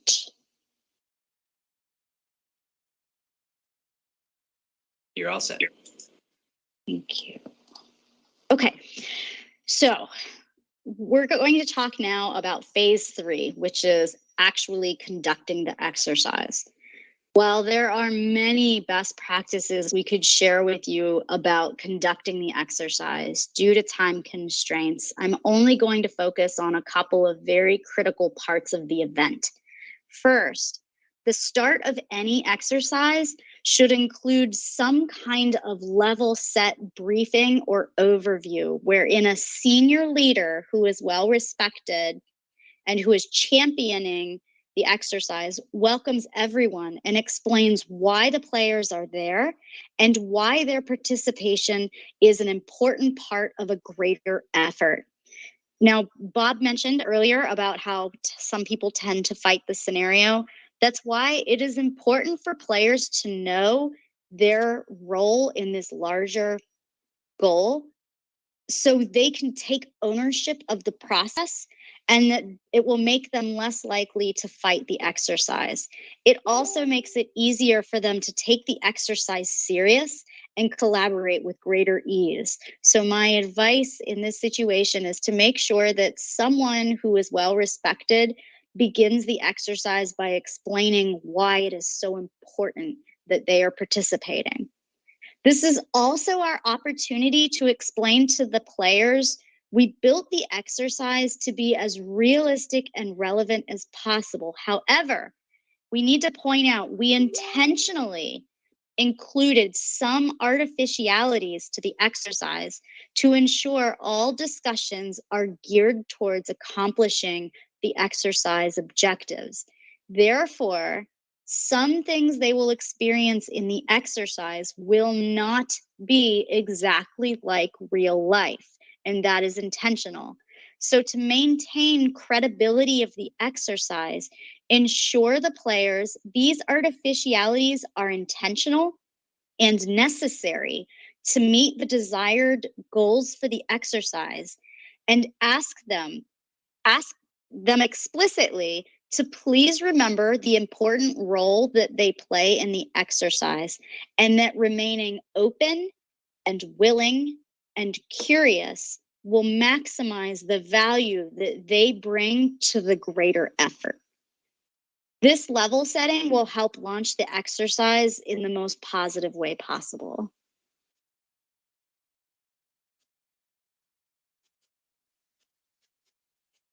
Okay, hot washes. So while the start of the exercise is important, it is equally important to end the exercise with a positive and impactful tone. Each exercise should end with a hot wash to gain an understanding of what we learned from the event. If there are multiple locations participating, you should have individual hot washes at each location with those players, and then have a larger hot wash across all of the organizations to have a system level hot wash. The hot wash can be as simple as each organization stating what worked well, what did not work well, what were their key lessons or takeaways, and if they have any recommendations, this is your time to capture those. In addition to the hot wash, we should also have a survey ready for the players to take at the conclusion of the exercise. Generally, a survey contains about 6 to 8 questions covering two types of topics. First, we will want to ask a few questions about what they learned about the problem being explored. What worked, what didn't work, and where can we improve? This gives people the opportunity to provide feedback in an anonymous way, which is good because they either, one, might not have felt comfortable speaking up in a group session, or two, there might not have been time for them to express their perspective. So this gives them a chance to give you more information. Second, we will want to ask a few questions to understand how they experienced the exercise itself. If you intend to build multiple exercises, it will be important to get their feedback. Did they feel they learned something important from this exercise? Could it have been built in a better way? This, again, is your opportunity to get their perspective on what it was like for them to experience the exercise that you created for them. This is our last opportunity to gain insight. So make it short, make it simple, and make it anonymous to get the most effective feedback. I'm wondering, Bob, do you have anything you would like to add to this topic? Hopefully I pop back in and you can hear me. Well, I think in terms of hot washes, surveys, or successful exercises, just a lot of you guys have said successful exercises help identify organizational strengths. They can also identify weaknesses or areas for improvement, improve your response. They can be educational. You can increase your cyber awareness. Nobody wants a real world event to be the first time people are interacting or responding. So it's networking, sharing information, awareness, etc., and identifying capacity. So in terms of hot washes or surveys and why they're so important, selfishly from a planning perspective or a design perspective, it gives you chance, obviously you want to put the best exercise out there possible, but we do an exercise and it's never going to be 100% perfect. It might be 99.9. So always looking for those simple or maybe other ways to improve exercises. But I think in terms of hot wash, it's the facilitators and the note takers, they're doing their best to collect all the information, all the data, but sometimes things are, missed or just key points or maybe, not confused, but the hot wash and the surveys or the after action gives you a chance to get that information, collect it, make sure everyone's on the same page. Hot wash, like you said, it's a way you can, some people, hot washes are more people speaking, surveys are more people maybe kind of providing information, but non-attributable sometimes is popular. Sometimes people are not the most, at the end of an exercise, chatty, or maybe they're better to provide their feedback in written form versus speaking up. Exercises that people don't like to talk a lot, some that sometimes like to talk a little, and some that, they may not say a word, but they're getting a lot out of it, but they're the silent type. One best practice I think we found is, and I'm sure folks are using that now in the virtual world, is kind of linking up QR codes. And this is for hot washes. Sometimes you get to the end of an exercise, you got cyber fatigue, exercise fatigue. Let's just say in general, you 4 hours. I think we talked about 2 hours maybe for an executive exercise, or 8 hours all day. When you get to the end of it, people are tired, and sometimes they want to get information, but they're kind of, as I said, burned out, if that's the best choice of words there. So surveys, ways like that are able, people sometimes will fill them out right after. So in virtual, we've used QR codes or links. You provide them to the participants. Your best shot is to get them right after the exercise or at the end of the exercise, but following up there. So I will say it's not always easy to get feedback sometimes in terms of forms or, either the hot wash. Sometimes if you're doing it, a hot wash form or I'm trying to think of a feedback form, you want to get them at the end of the exercise, because once you get away from the exercise, it's harder to to get people to get them to fill them out. So do your due diligence, keep following up as needed, but you're never going to get 100% of the people to get feedback forms or participate in the hot wash. That's one of the, unless it's a small group and you're in person, then maybe you can go to Teresa, go to Matt and say, what did you think? What did you think?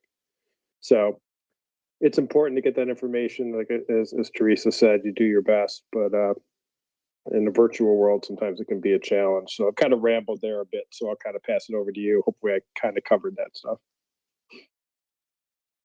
Thank you, Bob. That's really helpful. So let's move on to the poll now. And Joanna, I will pass it over to you. But the question is, what are 3 best practices for conducting a successful exercise?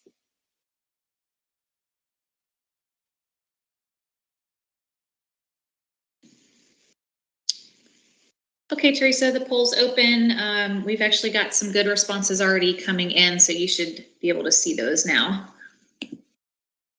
Okay, thank you. Yes, okay. All right, thank you for your responses. So 3 best practices for conducting a successful exercise is to provide a briefing and overview of the scenario. So most of you selected that, so excellent. The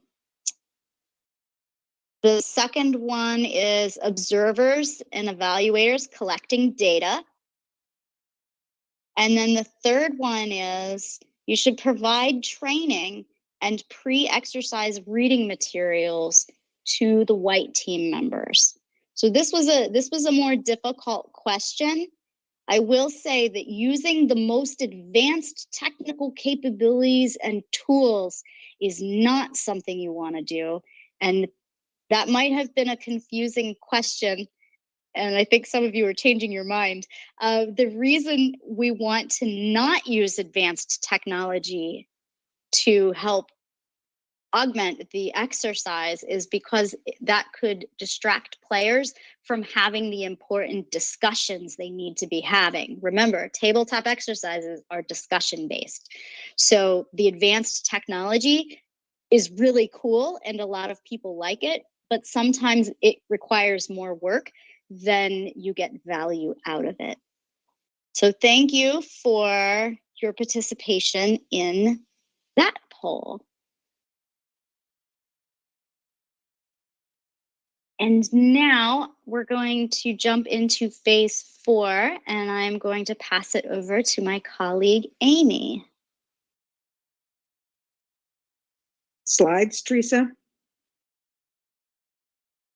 Sorry, I don't know why these don't want to show up.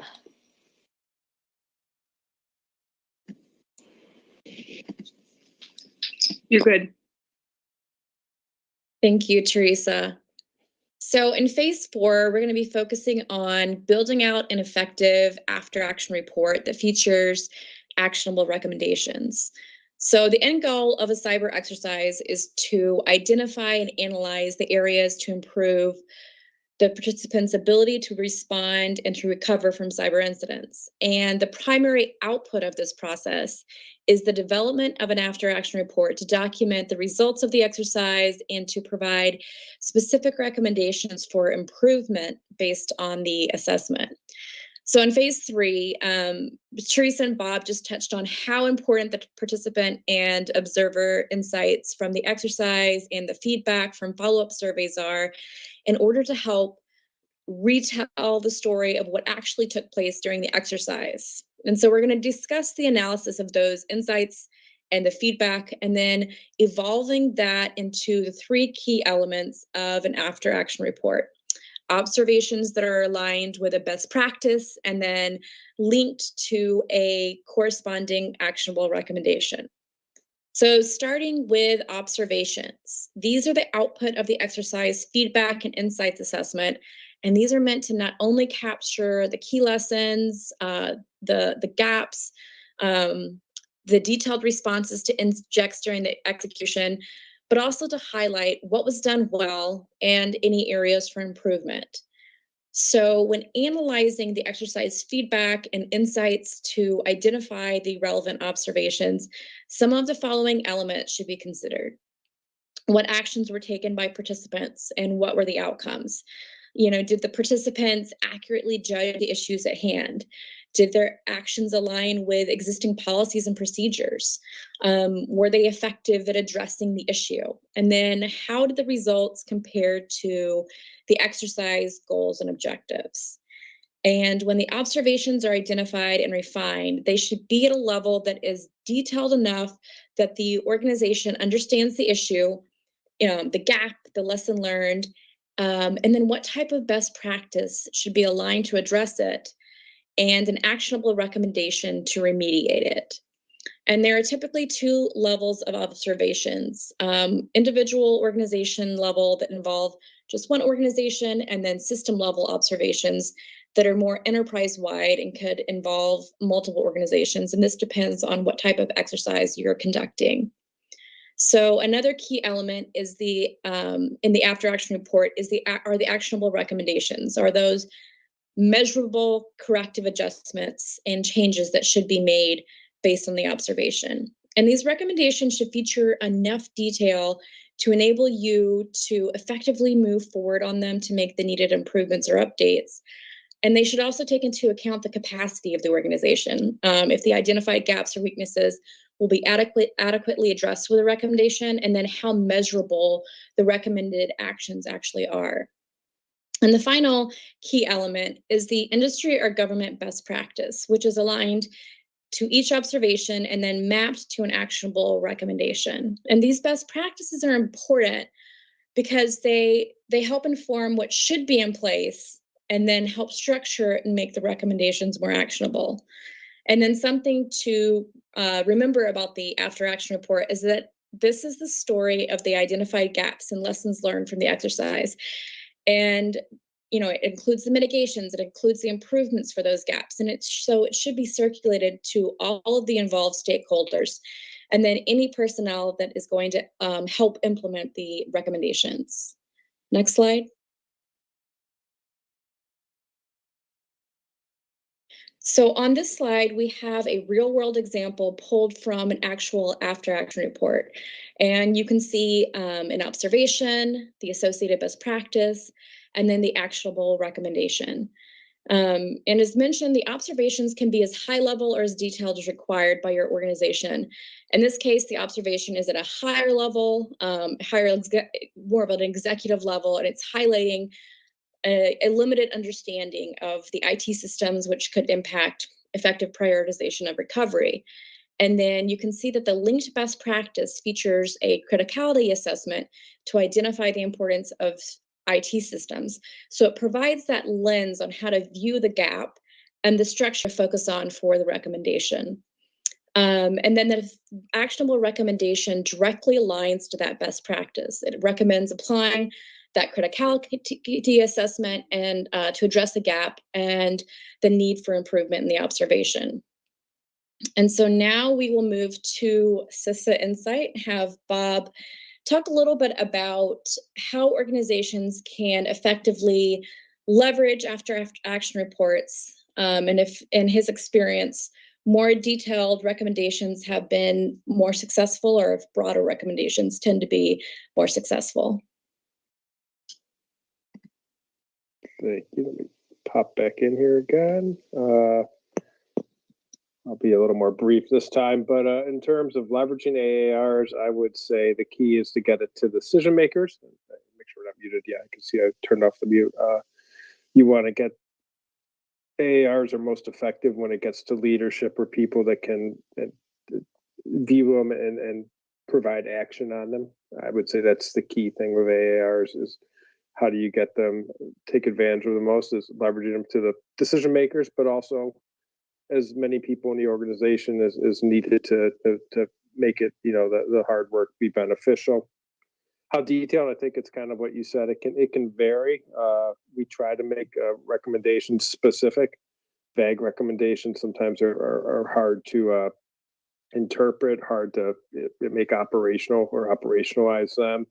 one thing I'll say is with recommendations, especially when from a CISA perspective, we're calling them recommendations, but obviously they're suggestive.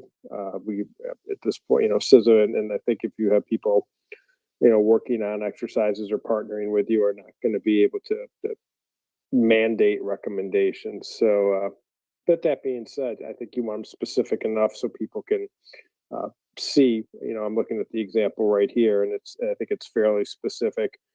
And it's, gets to the point of just reading the IT systems, but for that, you want to obtain leadership, construct the model. I think you want to have enough information there to make it actionable. And a lot of times with recommendations, you can also add the future of conducting another exercise or testing or validating. I think that's what the last one gets to. So I would say by and large, they can be fairly specific.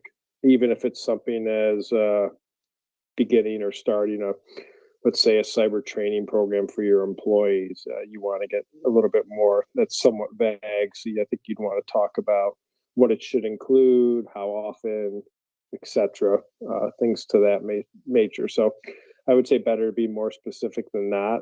I think there are some that could be a little bit less, but I think you're trying to give them, people information in this after action. You're trying to get it to the right leadership so it can be digested and then utilized, but also you want information there that people could take and then use to improve, as I said, if they choose to, because these are, from our perspective, suggested recommendations. So I think a lot of it you guys have already covered. So, but that's just some ideas from my perspective.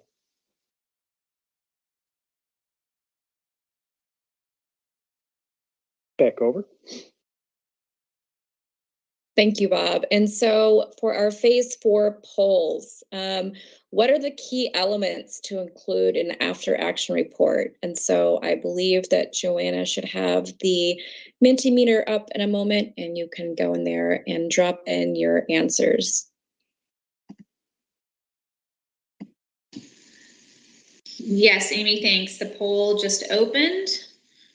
So people should be able to go in, and I see some responses coming in right now.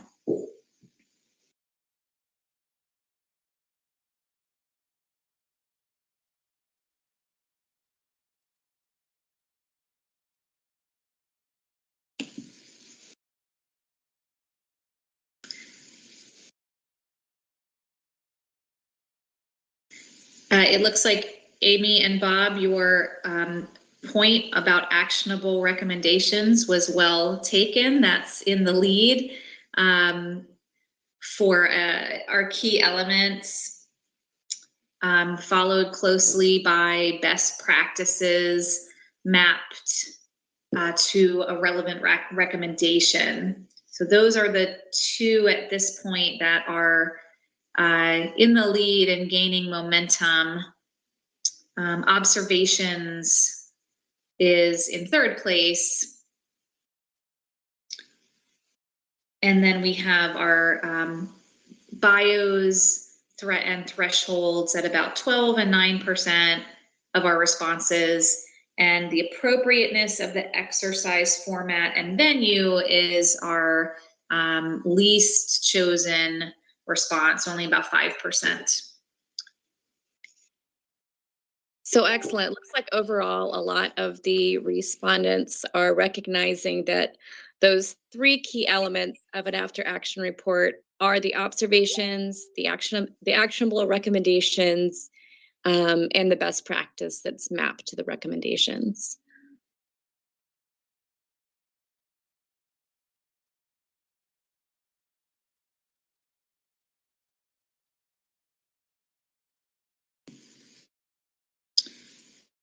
And it looks like our responses are slowing down, so we can close this one if you are ready.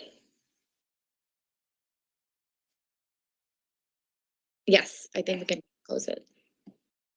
Yes, thank you, Amy, and thank you, Joanna. That concludes the portion for today of going through the 4 phases of exercise development. As we said, we can talk about this for days and with best practices. However, we've hit on some really key important elements that we want to make sure that you don't miss when you design your own exercises. So at this point, I think we will transition over to our scenario, and I will pass it on to Joanna. Thank you, Teresa. Let me get our roadmap up here. Good morning, everyone. It is very nice to connect with you again on our last session here. We're going to finish up our saga with our heroes, Mr. Kim and Mr. Ding Bang.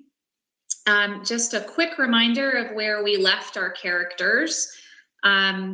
Both Mr. Ding Bang and Mr. Kim, in their individual chains of leadership, have requested assistance and resources to take action and try to get some of the ransomware concerns in the hospital sector under control. Mr. Kim was given delegated authority to run a task force. He only had 90 days to show some progress. He did not receive any additional authorities, but he was authorized to partner, to make connections with other stakeholders, and needed to show some progress quickly. So that's where we left our characters yesterday. Today we're going to hear how that task force went and what we can look forward to in their next steps. So the task force starts work immediately, and KCERT, in conjunction with CSA and some elements of the healthcare and cybersecurity industry, have managed to increase ransomware awareness, publish ransomware mitigation materials, and provide a small number of technical services. So those are all positive. They were able to reach that success in the 90 days and report that back. But despite those efforts, ransomware attacks have persisted.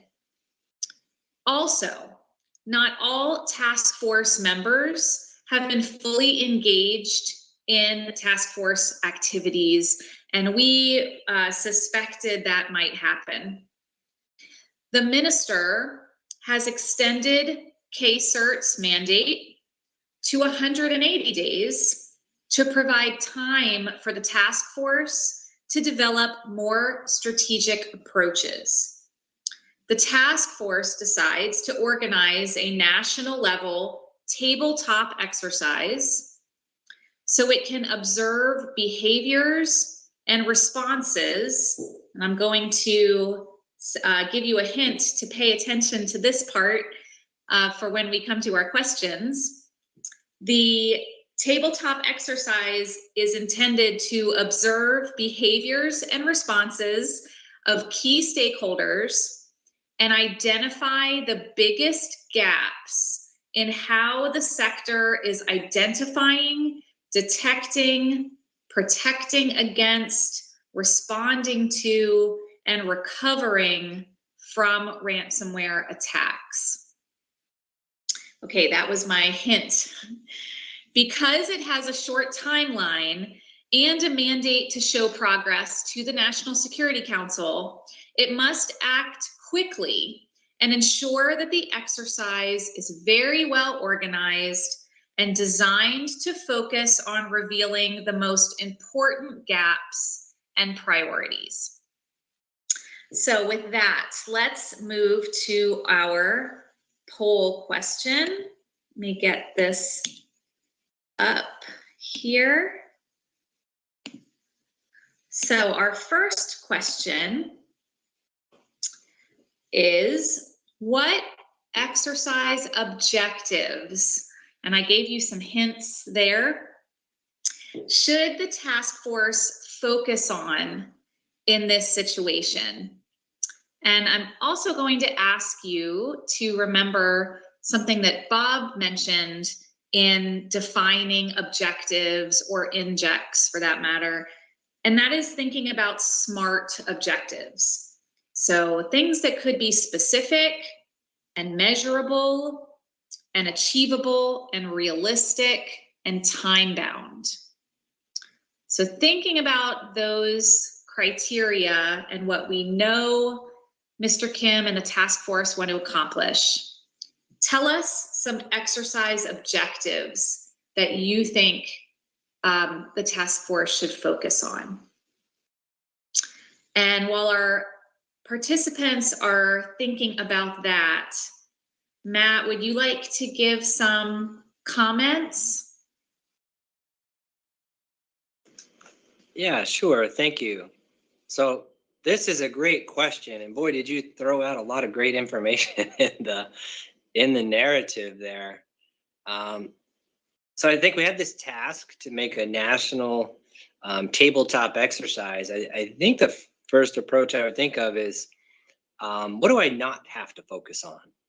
So we know that KCERT and the CSA, they made those efforts in ransomware awareness. They published the mitigation materials, a few technical responses, but it wasn't effective. So I would focus elsewhere, and I don't know, it's probably not by chance that the statement in there is exactly the NIST cybersecurity framework. So we have, we want to gather key stakeholders, and those 5 items are the NIST cybersecurity framework. Identify, detect, and I'm sure it's going to pop up here. I see it coming up already. Protect, respond, and recover. So I happened to mention, and I kind of got lucky, that the number of objectives is probably 3 to 5. We just happen to have 5 steps in the NIST framework because it's kind of the same thing. So my first gut impression, and I think that's what we see popping up here too, is kind of a go around. What is the biggest gap out of those 5? Start with that one and see if in fact it is all of them. It may be hard to cover that because we're talking about a short tabletop exercise. Is it really the identification and detection? Is the priority the protection, or really that recovery resiliency? And maybe those are three objectives that I would focus on. There's a lot of great information that you gave us, and you even banged the table for us. So thank you. Thanks, Matt. And I think you bring up a really good point. And yes, we gave a lot of information and did that on purpose, almost to reinforce that we have to prioritize and narrow down a focus area. And of those efforts, or those, if we take that frame of identify, protect, detect, respond, recover, we may decide, because we are in the midst of this effort nationally, or these incidents nationally, that we really may want our players, participants, to focus on that respond and recover, because we know this is happening right now and this is a current problem. Conversely, the task force may decide that at this point, let's try to help our stakeholders understand or find that identification piece. Do we know if our sector can even identify when this is happening? What are their kind of capabilities to do that? So all good points, and I think some of the focuses that our participants are bringing up are spot on. Some really focused and prioritized notes. Yeah, maybe I'll just add one more comment on that one. And I'm in directly agreement with what you said. Is this is the healthcare sector. It's essential services. So that resiliency, that recovery, how do we get to a steady state is going to be really important so we can recover and provide those essential services, since it is a healthcare issue. So yeah, completely agree that that's more important in this scenario because of the targets. All right, thank you, Matt. Let's go ahead and move on to our next question. So let's see if I can get, there we go. Okay, so who should the task force invite to take part in this exercise, and in what roles? So we heard Teresa share a few roles. There are stakeholders, there are players, we know there are white team members, there are planners, there are observers and note takers. So give us some thoughts with what you know about the characters we've already discussed, and the national, the sector that we're working with. We don't want to forget our friend Ms. Sabai, who made an appearance earlier in our scenario. She was the person who was quite upset that the government channels were not doing more. This might be an opportunity to bring her in, or her hospital security team, in some role. So think about what we know about this situation and what we've shared about our Cunardra characters, and help us plan the participants and their roles.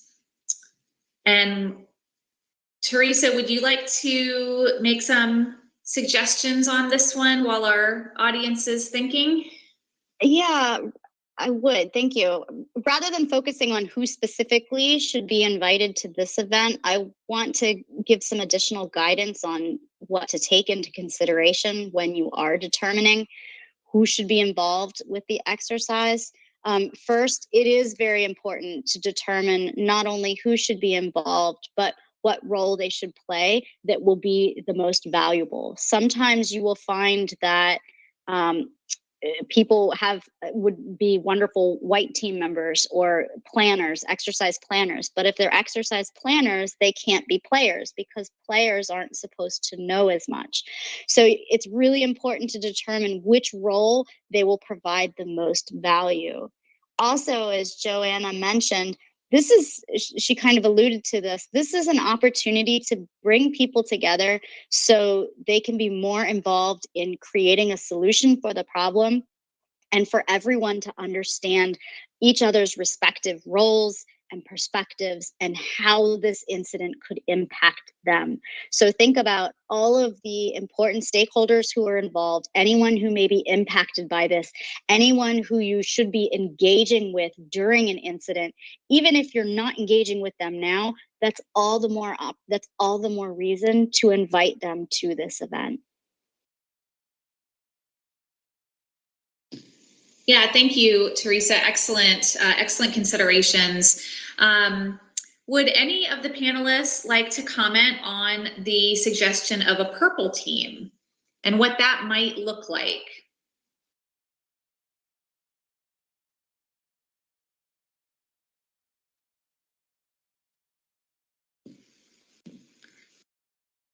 No takers on that one. That's a harder one, I think, with what limited information we have.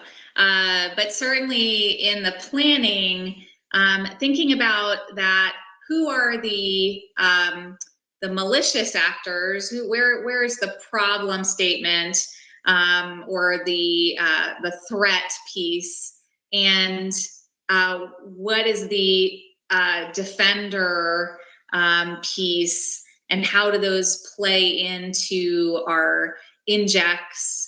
Can certainly be appropriate if that leads to our getting to our objective. Excellent point. I see a note on PR and crisis communications. Any comments, Matt or Teresa, on having those communications and PR people involved, and where you would see them potentially in their roles? So I'm sorry, was the question about the roles that PR would play in an exercise like this?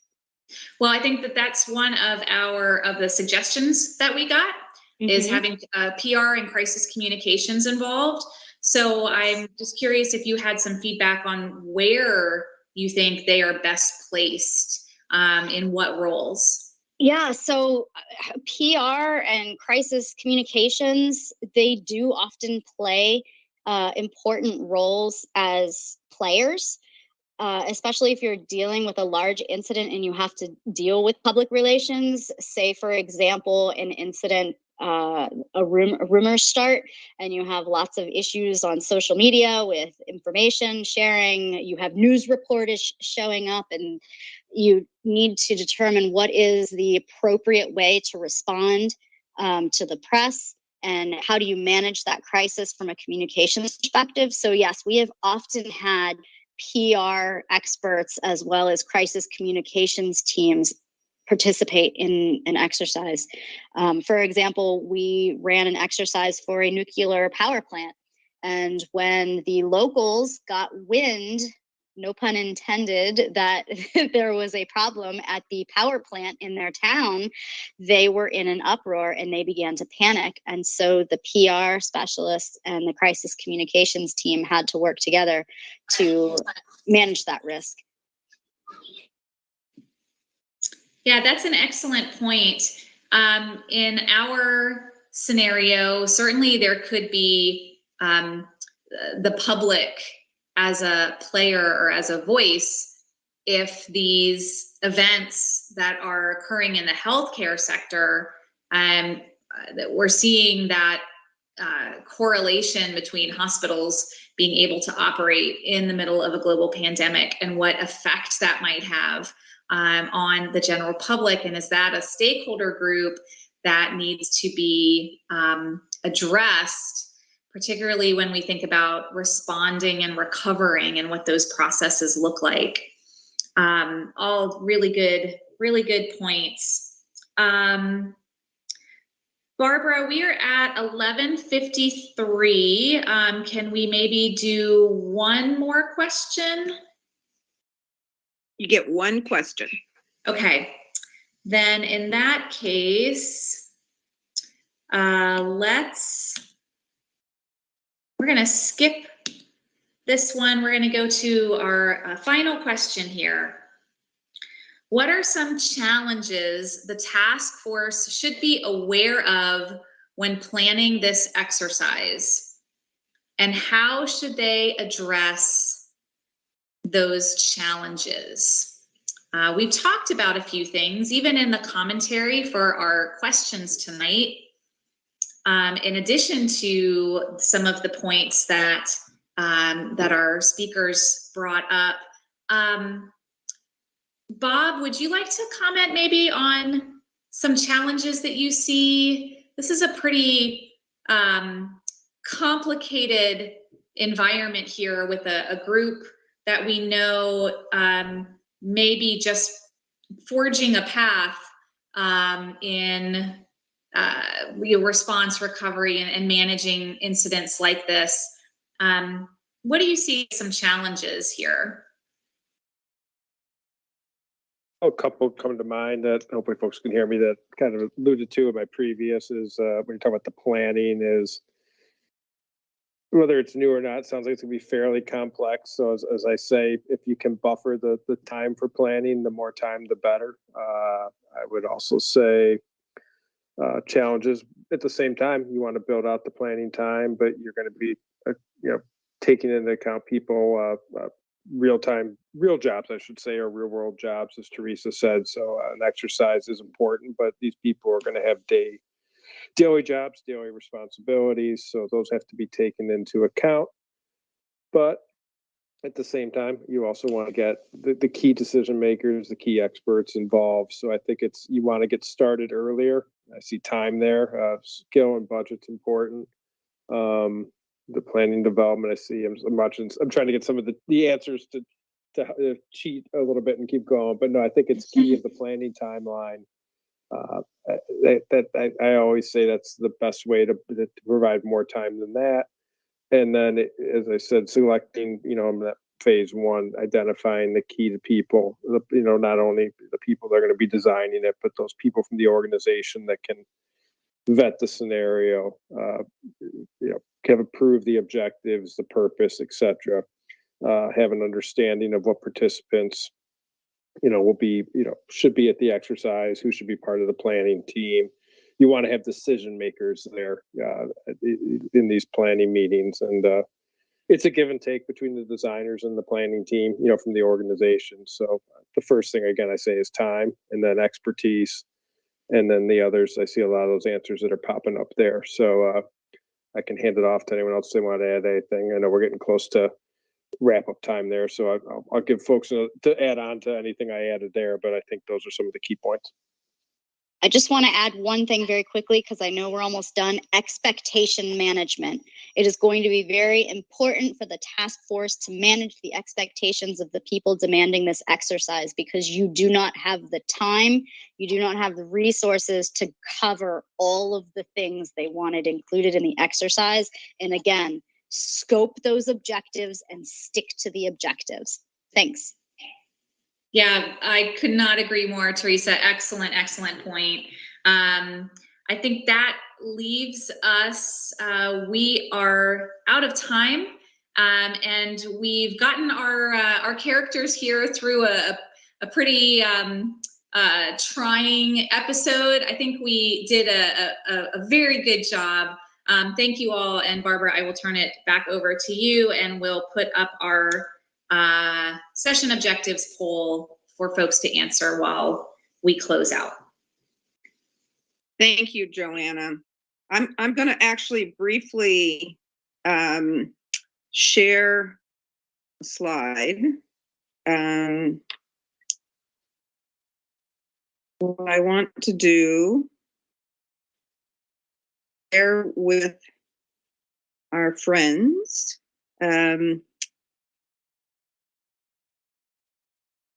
This particular slide, we started out our sessions talking about the conceptual framework for maintaining cybersecurity.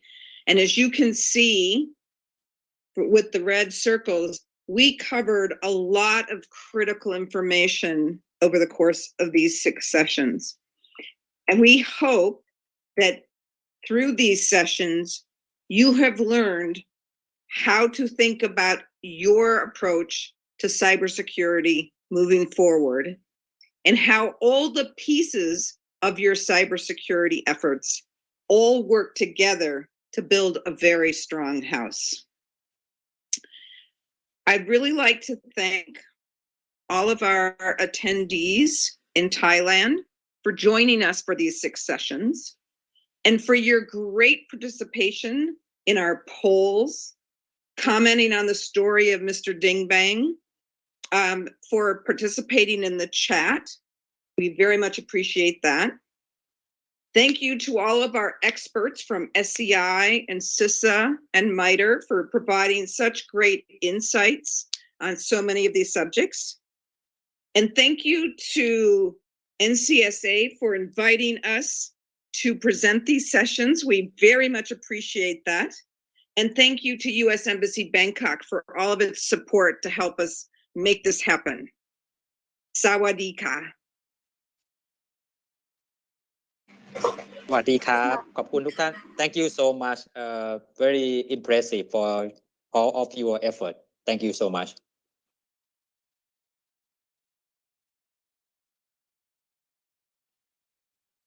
Let me talk a little bit with Thai people. Please.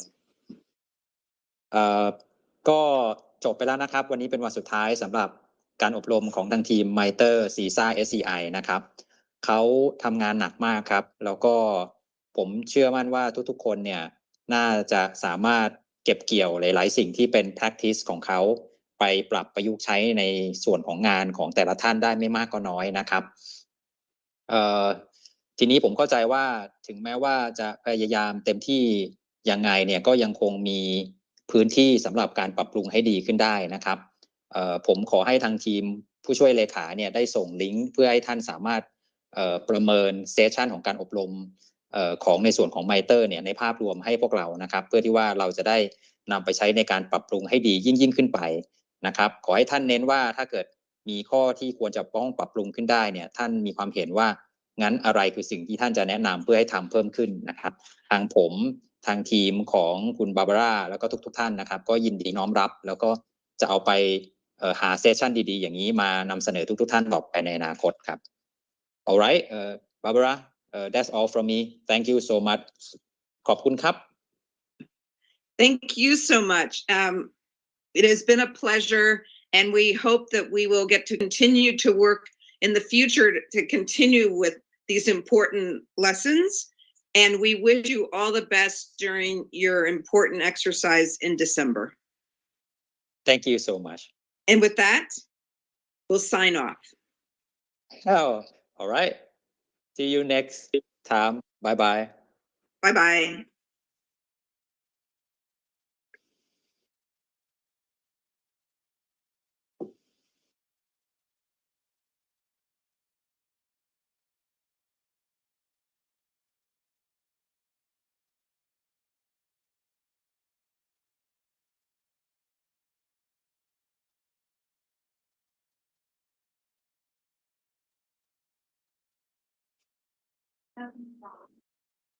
สำหรับพี่ๆที่ยังอยู่นะคะน้องต่ายรบกวนทำแบบสอบแบบประเมินให้น้องต่ายก่อนนะคะก่อนออกจากห้องรบกวนทำแบบประเมินให้เรียบร้อยก่อนนะคะขอบคุณค่ะ